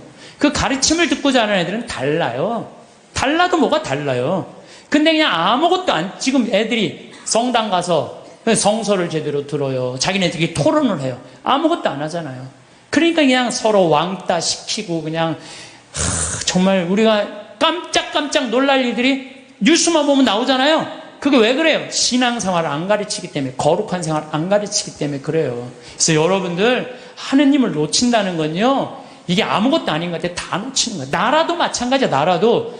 여러분들 칼 마르크스가 자기 자본적인 공산주의 혁명할 때 종교는 뭐라 그랬어요? 인민의 아편이라고 그랬죠? 그리고 공산혁명 소련에서 일어나고 다 일어났어. 근데 소련은 어떻게 됐어요? 지금 어떻게 됐어요? 완전히 쫄딱 망하고 포기했어요. 공산주의. 그리고 공산주의 국가 중에 잘 사는 나라 있었어요? 아니, 잘 사는 거 기쁨이, 우리 공산주의 하면 딱 어디 인상 쓰고 이런 것만 있잖아요. 이게 하느님을 놓치면 그렇게 되는 거예요. 우리가 종교라는 게 이 인간이 살아가는데 절대적인 중심인 거예요. 그래서 여러분들, 우리가요, 하느님을 꽉 붙잡고 살 때 양심의 소리를 들을 수 있는 거예요. 양심의 소리를 들을 수 있고, 인간이 잘못하다가도 하느님이, 예수님이 이건 아니다, 성서에 다 나와 있잖아요, 이건 아니다, 그러면 그래, 우리가 이렇게 잘못했지. 독일 사람들이 그래서 반성하고 자기네들 회개하고 그러는 거 아니에요. 근데 일본은 누가 반성 회개 기준이 없어. 기준이 그냥 저렇게 나가고 있는 거예요. 나는 일본은 반드시 망한다고 난 믿어요. 반드시 망할 거예요. 저 나라는.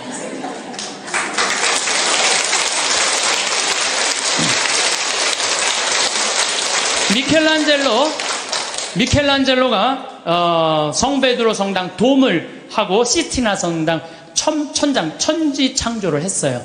근데 교황님이 미켈란젤로를 불러서 너 받고 싶은 돈 액수를 다 대라.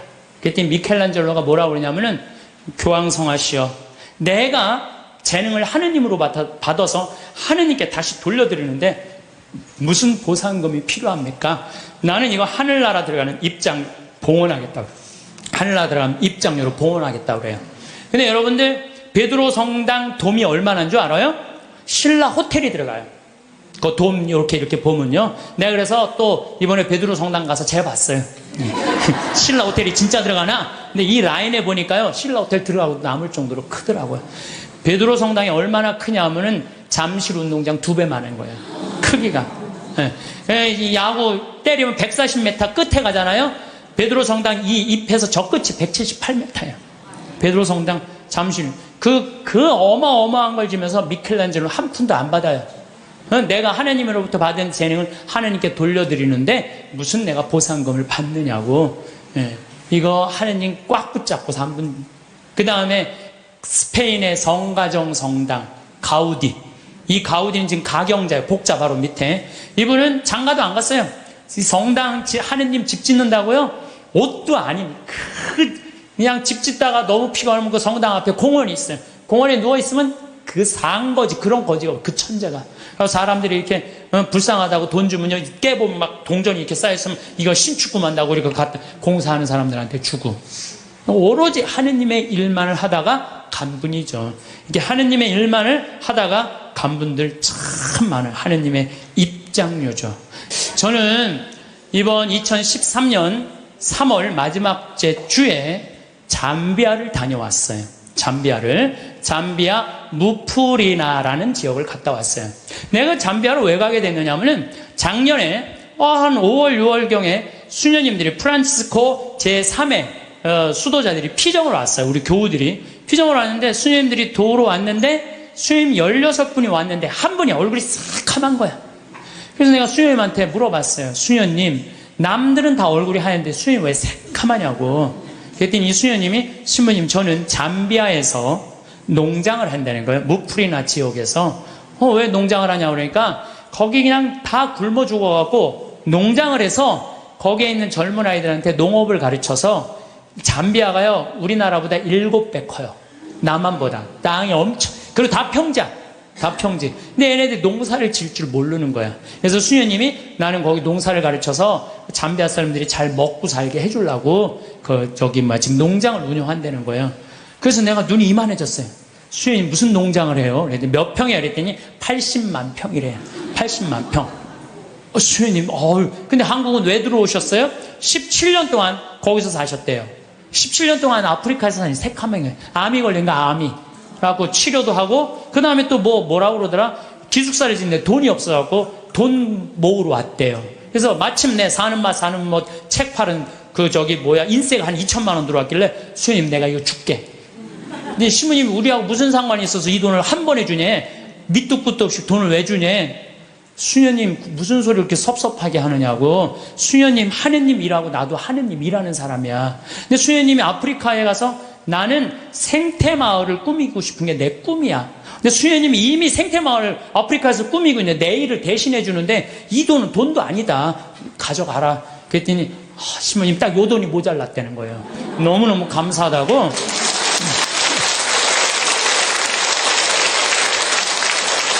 그래서 내가 수녀님한테 이거는 세 발의 피다. 이건 시작이다. 수녀님 앞으로 필요한 거 다 얘기해라. 내가 다 도와주겠다.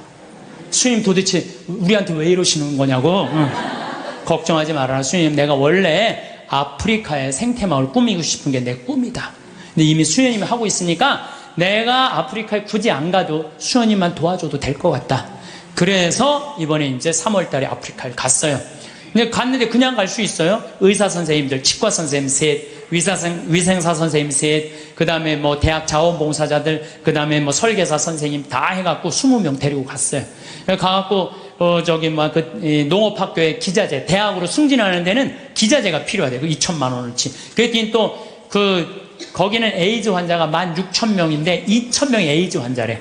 무프리나 지역에 16,000명의 주민이 사는데 2,000명이 에이즈래. 거기 영양제가 없어갖고 약을 못 넣는데 거기 또 500만 원. 또 학교 타타샤라고 학교에 가보니까 학교에 또 타타샤 아주 여러 지역이 있더라고. 병원, 학교, 고아원을 다 운영을 하더라고. 학교에는 학생 하나가 10권을 가지고 공부를 한대. 책 살 돈이 없어갖고. 그래갖고 그 수녀님 내가 책 다 사줄게. 그래갖고 책 다 사주고 오고. 그 고아원에는 또 우유를 못 먹어갖고 말라리아가 걸려도 약을 못 맞는데요. 그 우유값 다 대주고 오고. 그래갖고 한 5천만 원씩 대주고 왔어요. 대주고 왔는데 가보니까 80만 평의 농사를 짓는 게 아니라 2만 평밖에 못 짓더라고, 수녀님이. 그래서 수녀님, 내가 돌아가갖고 2억을 드리면 포크레인, 그 다음에 트랙터를 다 사갖고 오겠더라고요. 내가 가갖고 2억을 모아갖고 내년 7월에 내가 하겠다. 근데 수녀님 눈이 이만해지는 거예요. 수녀님이 나한테, 수녀님 도대체 우리한테 왜 이러느냐고. 수녀님, 나는 많은 수도자들을 봤지만 이렇게 아프리카에서 16년 동안 나오지도 않고 딱 가면 거기서 사는 거예요, 그냥. 웬만하면 3년 있다 오잖아요? 그 수녀님이 7분이 사는데 7분 그대로, 한 분 말라리아 돌아가신 분 빼고는 그대로 거기서 사는 거예요. 난 수녀님들이 이뻐도 너무 이쁘다. 정말 수녀님들이야말로 꽃이다, 꽃. 교회의 꽃이다. 내가 이 수녀님들을 안 도와주면 나중에 하느님 앞에 가서 나 혼난다. 내가 2억을 모아갖고 오겠다. 그래갖고 거기 병원에 있는 수녀님이 우리 간호사를 공부시키고 싶대. 보내라, 내가 해주겠다. 수녀님이 어떻게 해? 걱정하지 말아라. 우리 계획은 인간이 하지만 완성은 하느님이 해주신다. 나는 믿는다. 근데 여러분들, 내가 깜짝 놀란 게요, 온 지 한 달 반인데 1억 3천을 모았어요. 1억 3천을. 내가 말도 많이 안 했어요. 이렇게 강의 때 한 사람 앞에 1,000만 원만 20명만 모으면 된다.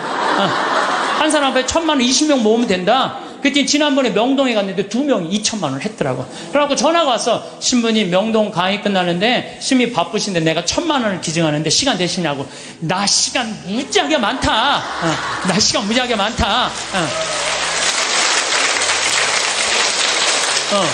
그랬더니 그분이 수표를 1,000만 원을 딱 갖고 왔더라고요. 그래서 내가 통장에 지금 벌써 5천만 원을 받아두고 이제 7천만 원 약속을 했어요. 이제 연락하면 다 넣는다는 거예요. 그래서 내가 우리 형한테도, 형, 아프리카 돈 번 거 뭐 할 거야? 1,000만 원 기증해. 그랬더니 우리 또 형은 또 천사예요. 내가 돈 내려면 다 내요. 1초도 주저하지 않고 신부님 제가 봉헌하겠습니다. 그래서 우리 어머니도 이번 7월 달에 개를 탄대요. 어머니 1,000만 원 하라고. 죽기 전에 뭐 아프리카에 우물 파주는 게 소원이라며 내놔 1,000만 원. 그래갖고 어머니 7월 달에 개 타면 통장에 넣어주기로 했어요. 그렇게 1억 3천을 모았어요. 여기 계신 여러분들도 동참하고 싶은 분들은 나한테 연락하세요. 여러분들, 그러면은요, 내가 20명의 주주를 모으는데 그거는 주식을 받을 수는 없어요. 그렇지만 그건 하늘나라 가는 여권에 도장 하나, 비자 하나 찍어 놓는 거예요. 그러니까 나는 영국이 그동안 몇백 년 동안 뺏어갔어요. 뺏어만 가고 교육 하나 안 시킨 거예요. 나는 영국 사람들 해가 지지 않는 나라라고 하는데 난 절대 그렇게 표현하면 안 돼요. 전 세계 다니면서 도둑질 하느냐고. 해가 질 수가 없는 나라예요. 해 질 시간이 없는 나라지. 해가 짓는. 그래서 중국은 지금 굴이 다 뺏어가요. 근데 저는 어떤 생각을 갖고 있느냐 하면은 우리나라는 그러면 안 돼요. 우리나라는 이제까지 다른 나라 침략한 적 한 번도 없어요. 우리끼리 여기까지 올라온 거예요. 그럼 우리나라가 세계 최일의 인류 국가가 되려면 어떻게 해? 이제는 우리가 원조 받는 나라에서 원조 해주는 나라가 됐잖아요. 원조를 해줘도 멋있게 해주자는 거예요. 그래서 내가 그 80만 평에 그림까지, 그 지역 주민들 큰 산 집까지 그림을 다 그려놨어요. 그래갖고 와서 거긴 또 아프리카인데도요 1300mm가 빈님이 오세요. 잠비아는. 그래갖고 물도 많아요. 자본이 없는 거지. 개발만 하면요, 우리가 아프리카 가난하고 굶주리는 나라라고 생각하잖아요. 그렇지 않아요. 아프리카는요, 정말 잘만 꾸며놓으면요, 정말 살기 좋은 나라예요. 원시지구 그대로 보존된 참 좋은 지역에. 그리고 내가 이번에 그 의사 선생님들 모시고 왔는데 의사 선생님들이 그러는 거예요. 자기는 이렇게 의술을 배워도 보람을 못 느꼈대요. 왜냐하면 의사 선생님들이 스트레스 무지하게 받거든요. 뭐 치과 돈 많이 버느라 스트레스 굉장히 많이 받아요. 근데 자기네들이 여기 와서 의술을 하니까 자기들이 이렇게 힘든 공부에 대한 보람을 느낀다는 거예요. 너무 좋다는 거예요. 또 호주에서 이광현이라는 선생님이 왔는데 키가 1m 한 78 정도, 얼굴도 잘생겨도 키도 크고. 근데 작년에 내가 멜버른에 강의를 갔는데 난 이런 꿈이 있다. 근데 한 젊은이가 와서 신부님 동참하겠습니다. 그걸 명함을 줬어요. 난 그거 잊어먹었죠. 근데 이 친구가요 계속 우리 인터넷에서 검색을 한 거야. 그리고 내가 그걸 딱 보고 멜버른에서 한국으로 날라온 거야. 같이 갔어요. 근데 이 아프리카 사람들은 이 이가요, 뿌리가, 우리는 얕은 얘네들 굉장히 깊어요. 이가 이만해, 진짜. 거짓말 조금 못해서 이만해. 그러니까 이걸 빼려니까 여선생님들은 그걸 못 빼는 거야. 근데 얘는 그냥 힘이 좋으니까 그걸 다 빼는 거야, 썩은 거를. 이야. 근데 이 친구가 그러는 거예요. 자기가 후배 의사 선생님들한테 자기가 너무 행복했다고, 그 한 10일 동안 자기는 정말로 공부한 보람을 느낀다. 그랬더니 3명이 또 지원을 했대. 또 수원에 이제 남자 의사 선생님 또 지원을 했어. 그래서 내가 의사 선생님들 지금 뽑는 게 의사 선생님들, 트랙터 기사, 포크레인 기사, 그 다음에 태양광, 전기 기술자 다 뽑아요. 다 뽑아갖고 내년 7월 달에 싹 모시고 가갖고 싹 해주고 오는 거야. 그래서 싹 꾸며놓으면은 아프리카는요, 7월, 8월 달이 제일 좋아요. 7월, 8월이 아주 시원해요. 시원한 게 어느 정도로 시원하냐면은 이런 옷 입고 가면 얼어 죽어요. 진짜로. 우리가 몰라. 그러니까 다녀요, 제발. 여기서 와 하고 깜짝깜짝 놀라지 말고 제발 그 아프리카 내년에 여기서 가실 분들 자원하세요. 내년에 한 달 갈 거든. 7월 15일부터 8월 15일.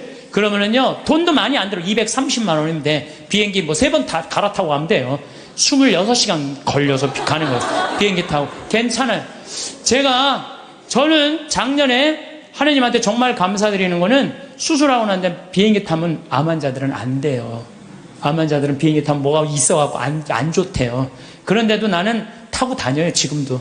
그 작년에 진복 8탄 거기서 우리 목사님이 얼마나 열심히 기도해. 그냥 은총 그냥 받아갖고. 근데 난 이번에도 갔다 왔는데 조금 힘들긴 했지만은 그러다 죽으면 얼마나 좋아요. 하느님 일하다가 죽는 건데. 그런 거 두려울 게 아니에요. 아무것도 안 하는 게 무서운 거죠. 하다가 죽는 건 하나도 안 무서운 거예요. 혹시 여러분들 자녀들 가운데 공부하기 싫어갖고 유세 부리는 놈들 있죠? 그런 놈들 공부해 그럴 필요 하나도 없어요. 그냥 나한테 한 달만 맡기세요. 아프리카 한 달만 데려갔다 오면요, 얘네들 인간이 변해요. 왜? 걔네들 사는 거 보면요, 정말로 그냥 맨바닥에서 산다고 생각해도 돼. 흙바닥에서 사는 거예요. 대한민국 사람들이 뭘 모르는 줄 알아요? 대한민국이 이렇게 잘 먹고 잘 사는 걸 몰라요. 지금 우리나라 너무 잘 먹고 잘 사는 거예요. 그냥 맨날 서울 사람들은 나는 하층민이다. 참 내가 정말 답답한 거예요. 한국처럼 잘 사는 나라가 어디 있어요. 근데 우리가요, 대한민국이 뭘 못해? 욕심이 너무 많아요. 온 국민. 아니 2,300억 갖고 뭐 하려고 그걸 그렇게 갖고 있어요. 나는요, 그래서 인간은 죽어야 된다고 생각해요. 인간은 반드시 죽어야 돼. 그러니까 2,000억 있는데 80살이야. 쓰지도 못하고 억울해. 나 이거. 그 사람도 2,000억 놓고 죽어요. 그렇죠? 나 한 푼도 없어. 그래도 죽어. 그러니까 죽을 때 진짜 억울한 건 2,000억 있고도 쓰지도 못한 사람 억울해서 못 죽어요. 그렇지 않아요? 근데 2,000억을 의미 있게 봉헌하고 가는 사람은 죽을 때도 웃으면서 죽을 수 있어. 근데 이거 안 뺏기려고 무슨 버진 아일랜드에다가 뭐 페이퍼 컴퍼니 만들어, 얼마나 추해요. 국가로부터 도둑질한 걸 동생한테 맡겼더니 동생이 안 주네. 또 내놓으라고 그러고 주라고. 여러분들, 우리는 하느님으로부터 받은 거니까 하느님께 되돌려줘야 돼요. 미켈란젤로 말처럼 되돌려줘야 돼요. 저는 그래서 아프리카를 이렇게 보면서 우리나라 사람들이요, 여러분들 이제 여기 지금 앞에 예쁘장한 분들 많이 앉아있는데 여러분들 120살까지 안 죽어요. 그럼 몇 년 남았냐면 70년 남아서 70년.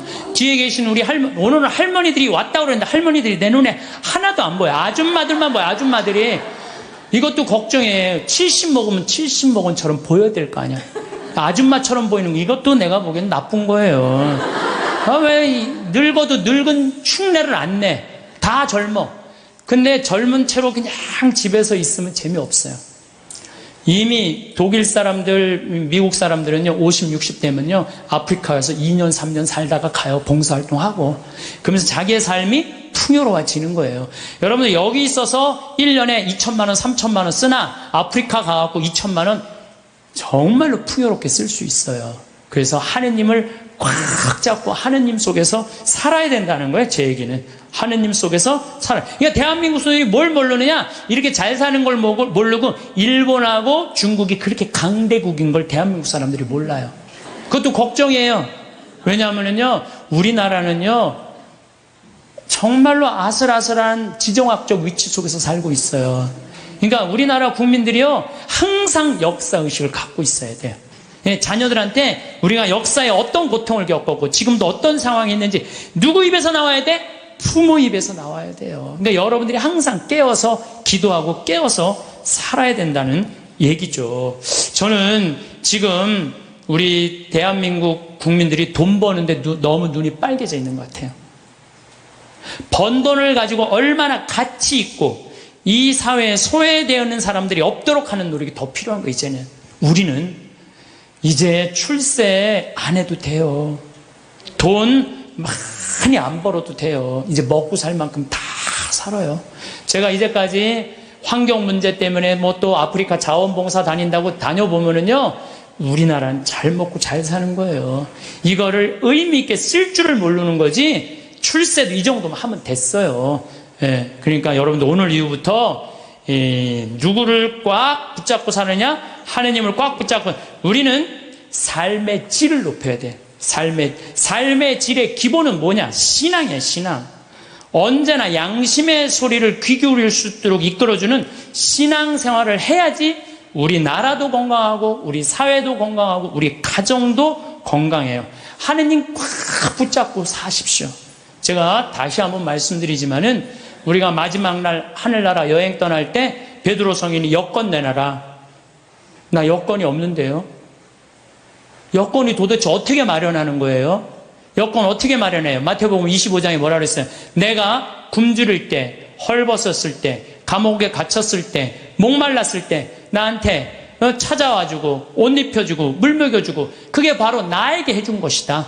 오른편에 있는 사람, 너희들 하늘나라에서 준비한 상을 받아라. 그러죠? 왼편에 있는 사람들한테 너희들은 저쪽으로 가라. 영원히 꺼지지 않는 불 속으로 가라. 우리가 당신 언제 그렇게 천대했다고 그러냐고. 내 이웃 중에 가난하고 굶주리고 감옥에 갇히고 헐벗어 사는 사람 돌보지 않는 게 곧 누구한테 돌보지 않는 거다?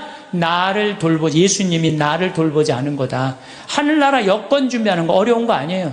여러분들 어려운 이웃한테, 특히 아프리카, 잠비아, 물론 우리 이제 내년에는 제가 페루도 가고 브라질도 가고 많이 갈 계획을 다 갖고 있어요. 그럴 때 내가 못 가더라도 어떻게? 동참이라도 해라. 동참이라도 해라. 예, 그게 하늘나라 여권 탁. 그래서 딱 비행기 탈 때, 저기 막 수속할 때 베드로 성인이 여권, 그럼 여기 있습니다. 딱 여권, 여권 어디 있지? 이거 내가 먹고 사느냐고 바쁘고 여권 준비 못했네요. 그럼 넌 저리 어두운 데로 가라. 땅을 치고 통곡해도 아무 소용 없다는 거예요. 적어도 여기 오신 여러분들은 내가 보기엔 돌아가실 때 어떻게 돌아가실 수 있어? 정말로 여러분들 돌아가실 때 난 이제 누구 만나러 간다? 예수님 만나러 간다. 하느님 만나러 간다. 내 여행은 환상적일 것이다. 그런 마음으로 여러분들. 성공한 사람들을 보면 크게 두 부류로 나뉘는 걸 알 수 있습니다. 하나는 자신이 성공했다고 여기저기 떠벌리고 다니는 사람들, 그리고 또 하나는 조용히 아무 말 없이 자기 삶을 사는 사람들입니다. 우리는 흔히 성공을 하면 자연스럽게 자랑하고 싶어질 거라고 생각하죠. 좋은 차를 사고 비싼 시계를 차고 SNS에 멋진 사진을 올리고 싶을 겁니다. 왜냐하면 그렇게 하면 남들이 나를 더 인정해 줄 거라고 믿으니까요. 하지만 현실은 그렇지 않습니다. 오히려 진짜 성공한 사람들은 그렇게 행동하지 않습니다. 왜냐하면 보여줄 필요가 없기 때문입니다. 돈이 많다고 높은 자리에 있다고 유명하다고 해서 굳이 그걸 드러낼 필요는 없습니다. 그걸 아는 사람들은 이미 알고 있고 모르는 사람들은 알 필요가 없죠. 그런데도 굳이나 성공했다고 떠드는 사람들이 있습니다. 그런 사람들은 왜 그럴까요? 간단합니다. 그 사람들은 사실 그렇게까지 성공한 게 아니기 때문입니다. 우리는 종종 SNS에서 성공한 사람들을 봅니다. 해외여행을 가고 고급 레스토랑에서 밥을 먹고 멋진 차를 타고 다니는 모습? 그런데 가만히 보면 그런 걸 보여주는 사람들은 언제나 뭔가를 팔고 있습니다. 강의를 팔든 자기 브랜드를 홍보하든 아니면 단순히 자기 자존감을 유지하려고 하든 간에 결국 목적이 있는 거죠. 진짜 부자들은 그렇게 하지 않습니다. 오히려 조용히 아무도 모르게 자기 일을 합니다. 왜냐하면 자랑해서 얻을 게 없기 때문입니다. 오히려 괜히 잘난 척했다가 사람들에게 이용당하거나 시기와 질투를 받거나 쓸데없는 오해를 사는 게 더 피곤합니다. 이건 단순한 돈 이야기가 아닙니다. 사회적인 성공을 이룬 사람들도 마찬가지입니다. 진짜 실력 있는 사람들은 자기 실력을 굳이 떠벌리지 않습니다. 왜냐하면 그럴 필요가 없으니까요. 자기 분야에서 최고라면 사람들이 먼저 알아서 찾아옵니다. 반대로 실력이 부족한 사람일수록 자기를 포장하려고 애씁니다. 우리가 흔히 듣는 말이 있죠. 빈수레가 요란하다. 이 말이 괜히 있는 게 아닙니다. 정말 내실이 있는 사람들은 굳이 시끄럽게 굴지 않습니다. 반대로 겉만 번지르르한 사람들은 자기가 얼마나 대단한지 떠들고 다닙니다. 이걸 좀 더 현실적인 예로 들어볼까요? 동창회에 나가면 꼭 이런 사람이 있습니다. 옛날에는 별거 아니었는데 갑자기 잘 됐다고 나타나서 자기가 얼마나 성공했는지 자랑하는 사람. 처음에는 다들 와 대단하다 하고 들어주지만 시간이 지나면 어떨까요? 대부분 속으로 이렇게 생각할 겁니다. 저 사람 뭐 저렇게까지 티를 내? 결국 그런 사람은 점점 멀어지게 됩니다. 반면에 정말 성공한 사람들은 조용합니다. 굳이 자기가 어떻게 살고 있는지 설명하지 않죠. 그런 사람들은 오히려 주변에서 먼저 알아보고 자연스럽게 존경을 받습니다. 그게 진짜 성공입니다. 그럼 우리는 어떻게 해야 할까요? 내가 뭔가를 이루었을 때 굳이 남들에게 알릴 필요가 있을까요? 물론 가까운 사람들에게 좋은 소식을 전하는 건 좋습니다. 하지만 굳이 모든 사람들에게 나 이렇게 잘 살고 있어요 하고 알릴 필요는 없습니다. 그런 행동은 결국 나에게 득이 되지 않습니다. 성공이라는 건 원래 조용한 겁니다. 내가 잘 되고 있으면 주변 사람들이 자연스럽게 알게 됩니다. 굳이 내가 말하지 않아도 내 행동과 태도에서 묻어나오게 되어 있습니다. 그러니 굳이 보여주려고 애쓰지 마세요. 오히려 그게 더 진짜 성공한 사람의 태도입니다. 사람은 사회적 동물이라고 하잖아요. 혼자 살아갈 수 없고 결국 사람과의 관계 속에서 기쁨도 얻고 때로는 상처도 받습니다. 그런데 한 가지 생각해 볼 게 있어요. 우리가 정말 인간관계가 필요해서 맺고 있는 걸까요? 아니면 그냥 그래야 한다고 배워서 어쩔 수 없이 유지하고 있는 걸까요? 어릴 땐 친구 많으면 좋다고 하죠. 사회생활에서도 인맥이 중요하다는 말을 많이 합니다. 그런데 정작 주변을 보면요. 인간관계가 넓은 사람일수록 스트레스를 더 많이 받아요. 전화벨이 울릴 때마다 이번엔 또 무슨 부탁일까 싶고 단체 채팅방에서 메시지가 올 때마다 이걸 또 어떻게 대답해야 하나 고민하죠. 관계가 많아질수록 책임과 피로도 함께 늘어나는 겁니다. 어떤 사람들은 인간관계를 줄이면 외롭지 않겠냐고 해요. 그런데 가만히 생각해보면 진짜 외로움을 느끼는 순간이 언제인지 아세요? 오히려 불필요한 인간관계 속에 있을 때입니다. 같이 밥을 먹고 얘기를 나누는데도 뭔가 허전하고 대화가 컥 돌고 속마음을 나누지도 못할 때? 그럴 때 우리가 더 외롭다고 느끼죠. 그렇다고 당장 인간관계를 다 끊어버릴 순 없겠죠. 하지만 적어도 내가 정말 소중하게 여겨야 할 관계와 그냥 관성적으로 유지하는 관계는 구분할 필요가 있습니다. 예를 들어 매번 나한테 부탁만 하고 정작 내가 어려울 땐 연락 한 번 없는 사람. 내가 실수하면 뒷담화를 하면서 내 앞에서는 웃는 사람. 이런 관계를 굳이 계속 이어갈 이유가 있을까요? 가끔은 이런 경험도 있을 거예요. 우연히 어떤 사람과 친해졌는데 만난 지 얼마 되지도 않았는데 너무 많은 걸 털어놓는 사람들 있죠. 자기 속사정부터 가족 문제, 직장 고민까지 쏟아내는 사람들. 이런 경우 두 가지의 가능성이 큽니다. 하나는 그냥 감정적으로 의존할 사람이 필요해서일 수도 있고 또 하나는 내가 믿을 만한 사람인지 떠보는 걸 수도 있어요. 어떤 경우든 이런 관계는 오래가기 어렵습니다. 사실 친밀함이라는 건 시간이 필요한 법이에요. 적당한 거리를 두고 천천히 서로를 알아가야 하는데 초반부터 급격하게 가까워진 관계는 쉽게 무너지는 경우가 많습니다. 처음엔 친하다고 생각했는데 어느 순간 사소한 일로 틀어지고 결국 남보다 못한 사이가 되는 거죠. 그러면 인간관계를 어떻게 해야 할까요? 답은 간단합니다. 억지로 맺지 말고 굳이 유지하려고도 하지 않는 거예요. 내가 편한 관계라면 자연스럽게 이어질 것이고 그렇지 않다면 서서히 멀어질 겁니다. 그리고 그걸 억지로 붙잡지 않아도 괜찮습니다. 관계를 유지하는데 에너지를 쓰기보다는 정말 소중한 관계에 집중하는 게 더 낫지 않을까요? 어떤 사람은 내가 인간관계를 줄이면 나중에 나 혼자 남는 거 아니냐 걱정하기도 해요.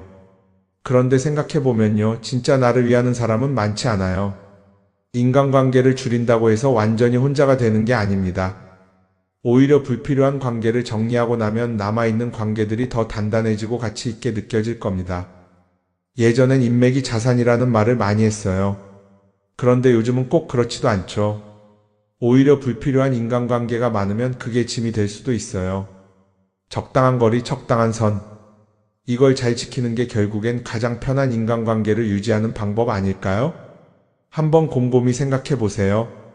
지금 내 주변에 있는 사람들 중에서 내가 정말 편하게 만날 수 있는 사람이 몇 명이나 되는지, 내가 억지로 맞춰주고 있는 관계는 없는지. 관계를 줄이면요, 외로워지는 게 아니라 오히려 더 자유로워집니다. 그리고 자유로워진 만큼 내 인생에서 정말 중요한 것에 집중할 수 있게 됩니다. 인간관계 너무 많은 걸 신경 쓰다 보면 정작 중요한 걸 놓칠 수 있어요.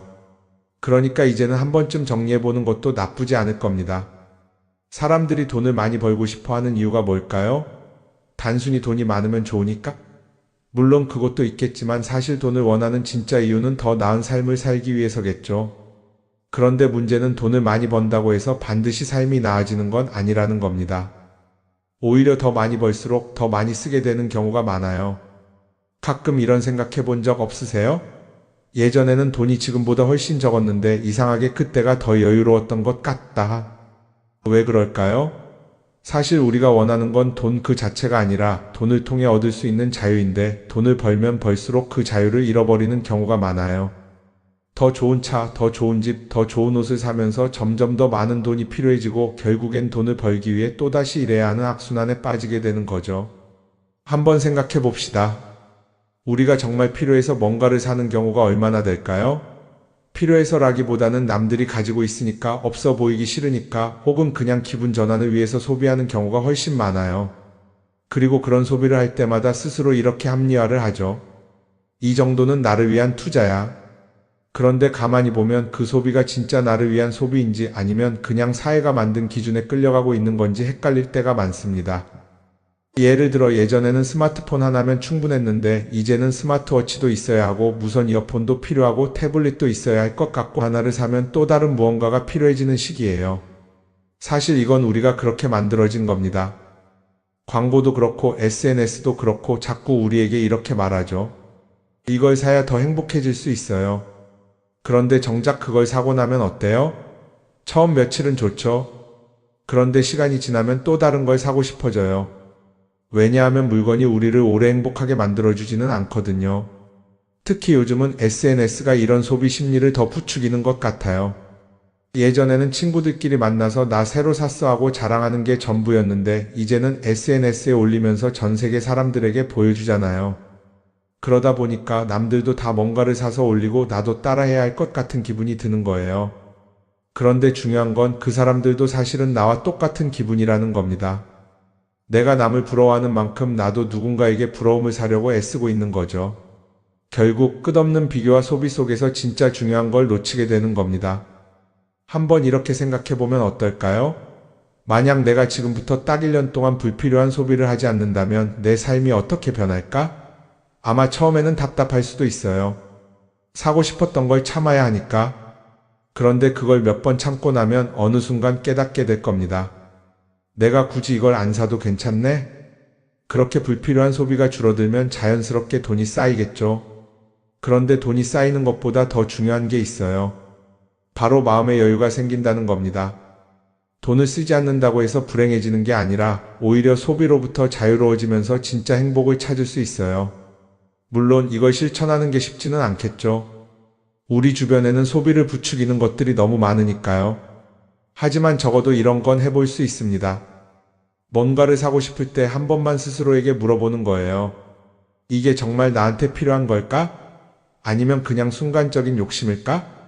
만약 그 질문을 던졌을 때 5초 안에 당연히 필요하지 라는 답이 나오지 않는다면 사실 그건 없어도 되는 물건일 가능성이 큽니다.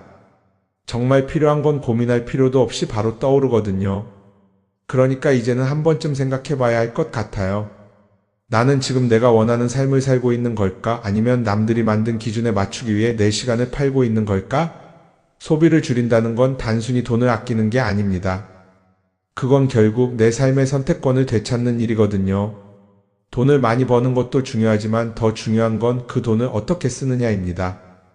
그리고 때로는 아무것도 사지 않는 게 최고의 선택일 수도 있어요. 우리는 요즘 SNS 없이 사는 게 거의 불가능한 시대에 살고 있죠. 아침에 눈 뜨자마자 휴대폰을 확인하고 출근길에도 SNS를 보고 잠들기 전까지도 계속 들여다봅니다. 그러면서 남들이 어떻게 사는지 보고 나도 모르게 비교하게 되고 때로는 초조해지기도 하죠. SNS에 올라오는 사진들 한번 보세요. 맛집에서 멋진 음식을 먹고 해외여행을 다니고 좋은 옷을 입고 성공한 삶을 사는 사람들. 그런데 가만히 보면 이 사람들이 정말 행복해서 저런 사진을 올리는 걸까요? 아니면 그냥 행복해 보이고 싶은 걸까요? 실제로 SNS에 가장 많이 올라오는 사진이 뭔지 아세요? 남들이 부러워할 만한 순간들입니다. 집에서 편하게 쉬고 있는 모습이나 출근길에 지친 얼굴, 어제 먹다 남은 배달 음식 사진 같은 건 잘 안 올리죠. 대신 멋진 레스토랑, 명품 가방, 고급 호텔 같은 것들이 올라옵니다. 왜 그럴까요? 결국 SNS는 보여주기 위한 공간이기 때문입니다. 여기서 중요한 게 있어요. 우리가 SNS에서 보는 건 그 사람의 삶 전체가 아니라 편집된 일부 장면이라는 겁니다. SNS는 마치 한 편의 다큐멘터리나 영화처럼 잘 꾸며진 장면들만 보여줍니다.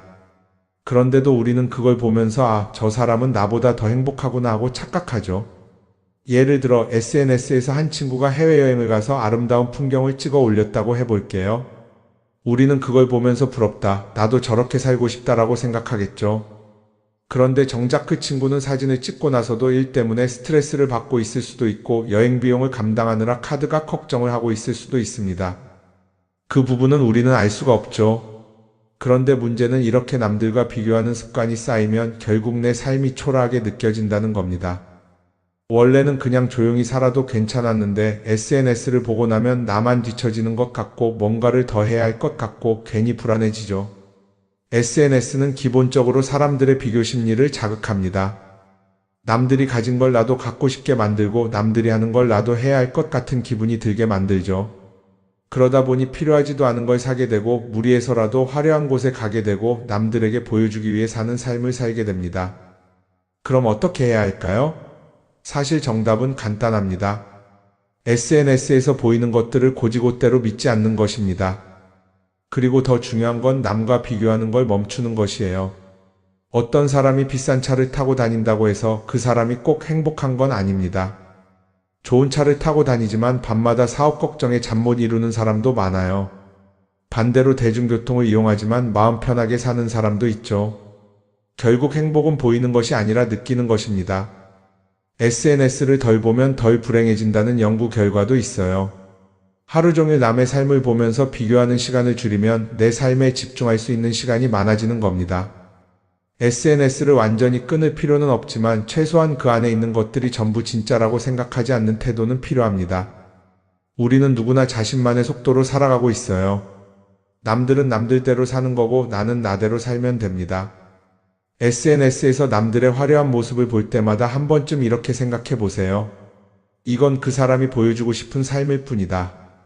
그러면 조금은 편해질 겁니다.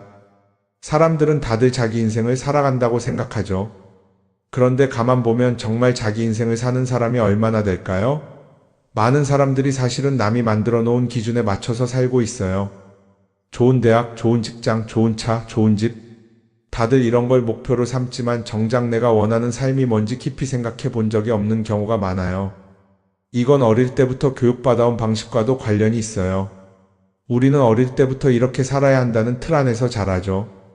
공부 열심히 해서 좋은 성적을 받아야 하고 좋은 직장을 가져야 하고 결혼도 적당한 때에 해야 하고 마치 인생이 정해진 수순이라도 있는 것처럼요. 그러다 보니 나 스스로 정말 원하는 걸 고민하기보다는 그냥 남들이 정해놓은 목표를 따라가게 돼요.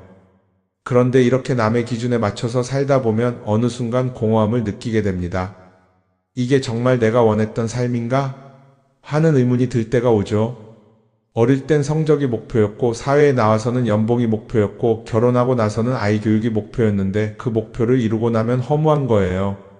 계속 뭔가를 이루긴 했는데 정작 나는 어디에 있는지 모르겠는 거죠. 진짜 중요한 건 내가 원하는 게 뭔지를 아는 것이에요. 그런데 이게 쉽지 않죠. 오랫동안 남의 기준대로 살아왔기 때문에 막상 내가 정말 원하는 게 뭐지? 하고 물어보면 선뜻 대답하기 어려운 경우가 많아요. 하지만 이 질문을 하지 않으면 우리는 평생 남이 정한 기준 속에서 살게 됩니다.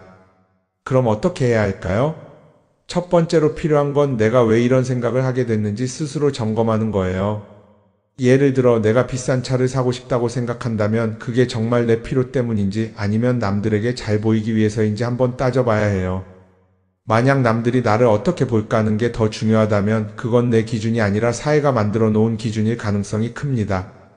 두 번째는 다른 사람의 의견에 휘둘리지 않는 연습을 하는 거예요. 우리는 살아가면서 끊임없이 남들의 평가를 받죠. 그 나이에 그런 걸 시작한다고? 지금 그게 가능하겠어? 이런 말들이 우리를 흔들어 놓습니다. 그런데 그런 말에 신경 쓰다 보면 결국 아무것도 하지 못하게 돼요. 중요한 건 남들이 뭐라고 하든 내가 결정하는 거예요. 물론 남의 조언을 들을 수도 있고 참고할 수도 있죠. 하지만 최종 결정은 항상 내 몫이어야 합니다. 내가 결정하고 내가 책임지는 거. 그렇게 해야 내 삶을 온전히 내 것으로 만들 수 있어요. 세 번째는 내가 한 선택에 책임지는 자세를 가지는 거예요. 많은 사람들이 무언가를 선택하고 나서도 후회하죠. 괜히 이걸 했나? 이 선택이 잘못된 건 아닐까? 그런데 한 가지 확실한 건 후회한다고 해서 과거가 바뀌지는 않는다는 거예요. 내가 한 선택이라면 그 선택이 틀렸다고 해도 받아들이고 그 안에서 최선을 다하는 게 더 중요해요. 이렇게 말하면 그럼 실수하면 어떡하죠? 라고 걱정하는 분들도 있을 거예요. 하지만 생각해보면 우리가 실수를 두려워하는 이유도 결국 남의 시선 때문이에요. 내가 실패하면 남들이 날 어떻게 볼까? 이런 걱정이 더 크죠. 그런데 남들은 생각보다 우리한테 관심이 없어요. 우리가 성공하든 실패하든 남들은 자기 삶을 사느라 바빠요. 그러니까 내 인생의 주인은 결국 나 자신이라는 걸 명확히 할 필요가 있어요. 내 선택을 하고 그 선택에 책임지면서 남이 아니라 나에게 맞는 길을 찾는 것. 그게 진짜로 내 삶을 살아가는 방법이 아닐까요? 어쩌면 우리는 너무 오랫동안 이렇게 살아야 한다는 틀 속에 갇혀 있었는지도 모릅니다. 하지만 이제는 한 번쯤 생각해 봐야 합니다. 나는 진짜 내 삶을 살고 있는가? 그리고 만약 아니라면 지금부터라도 조금씩 바꿔보면 어떨까요?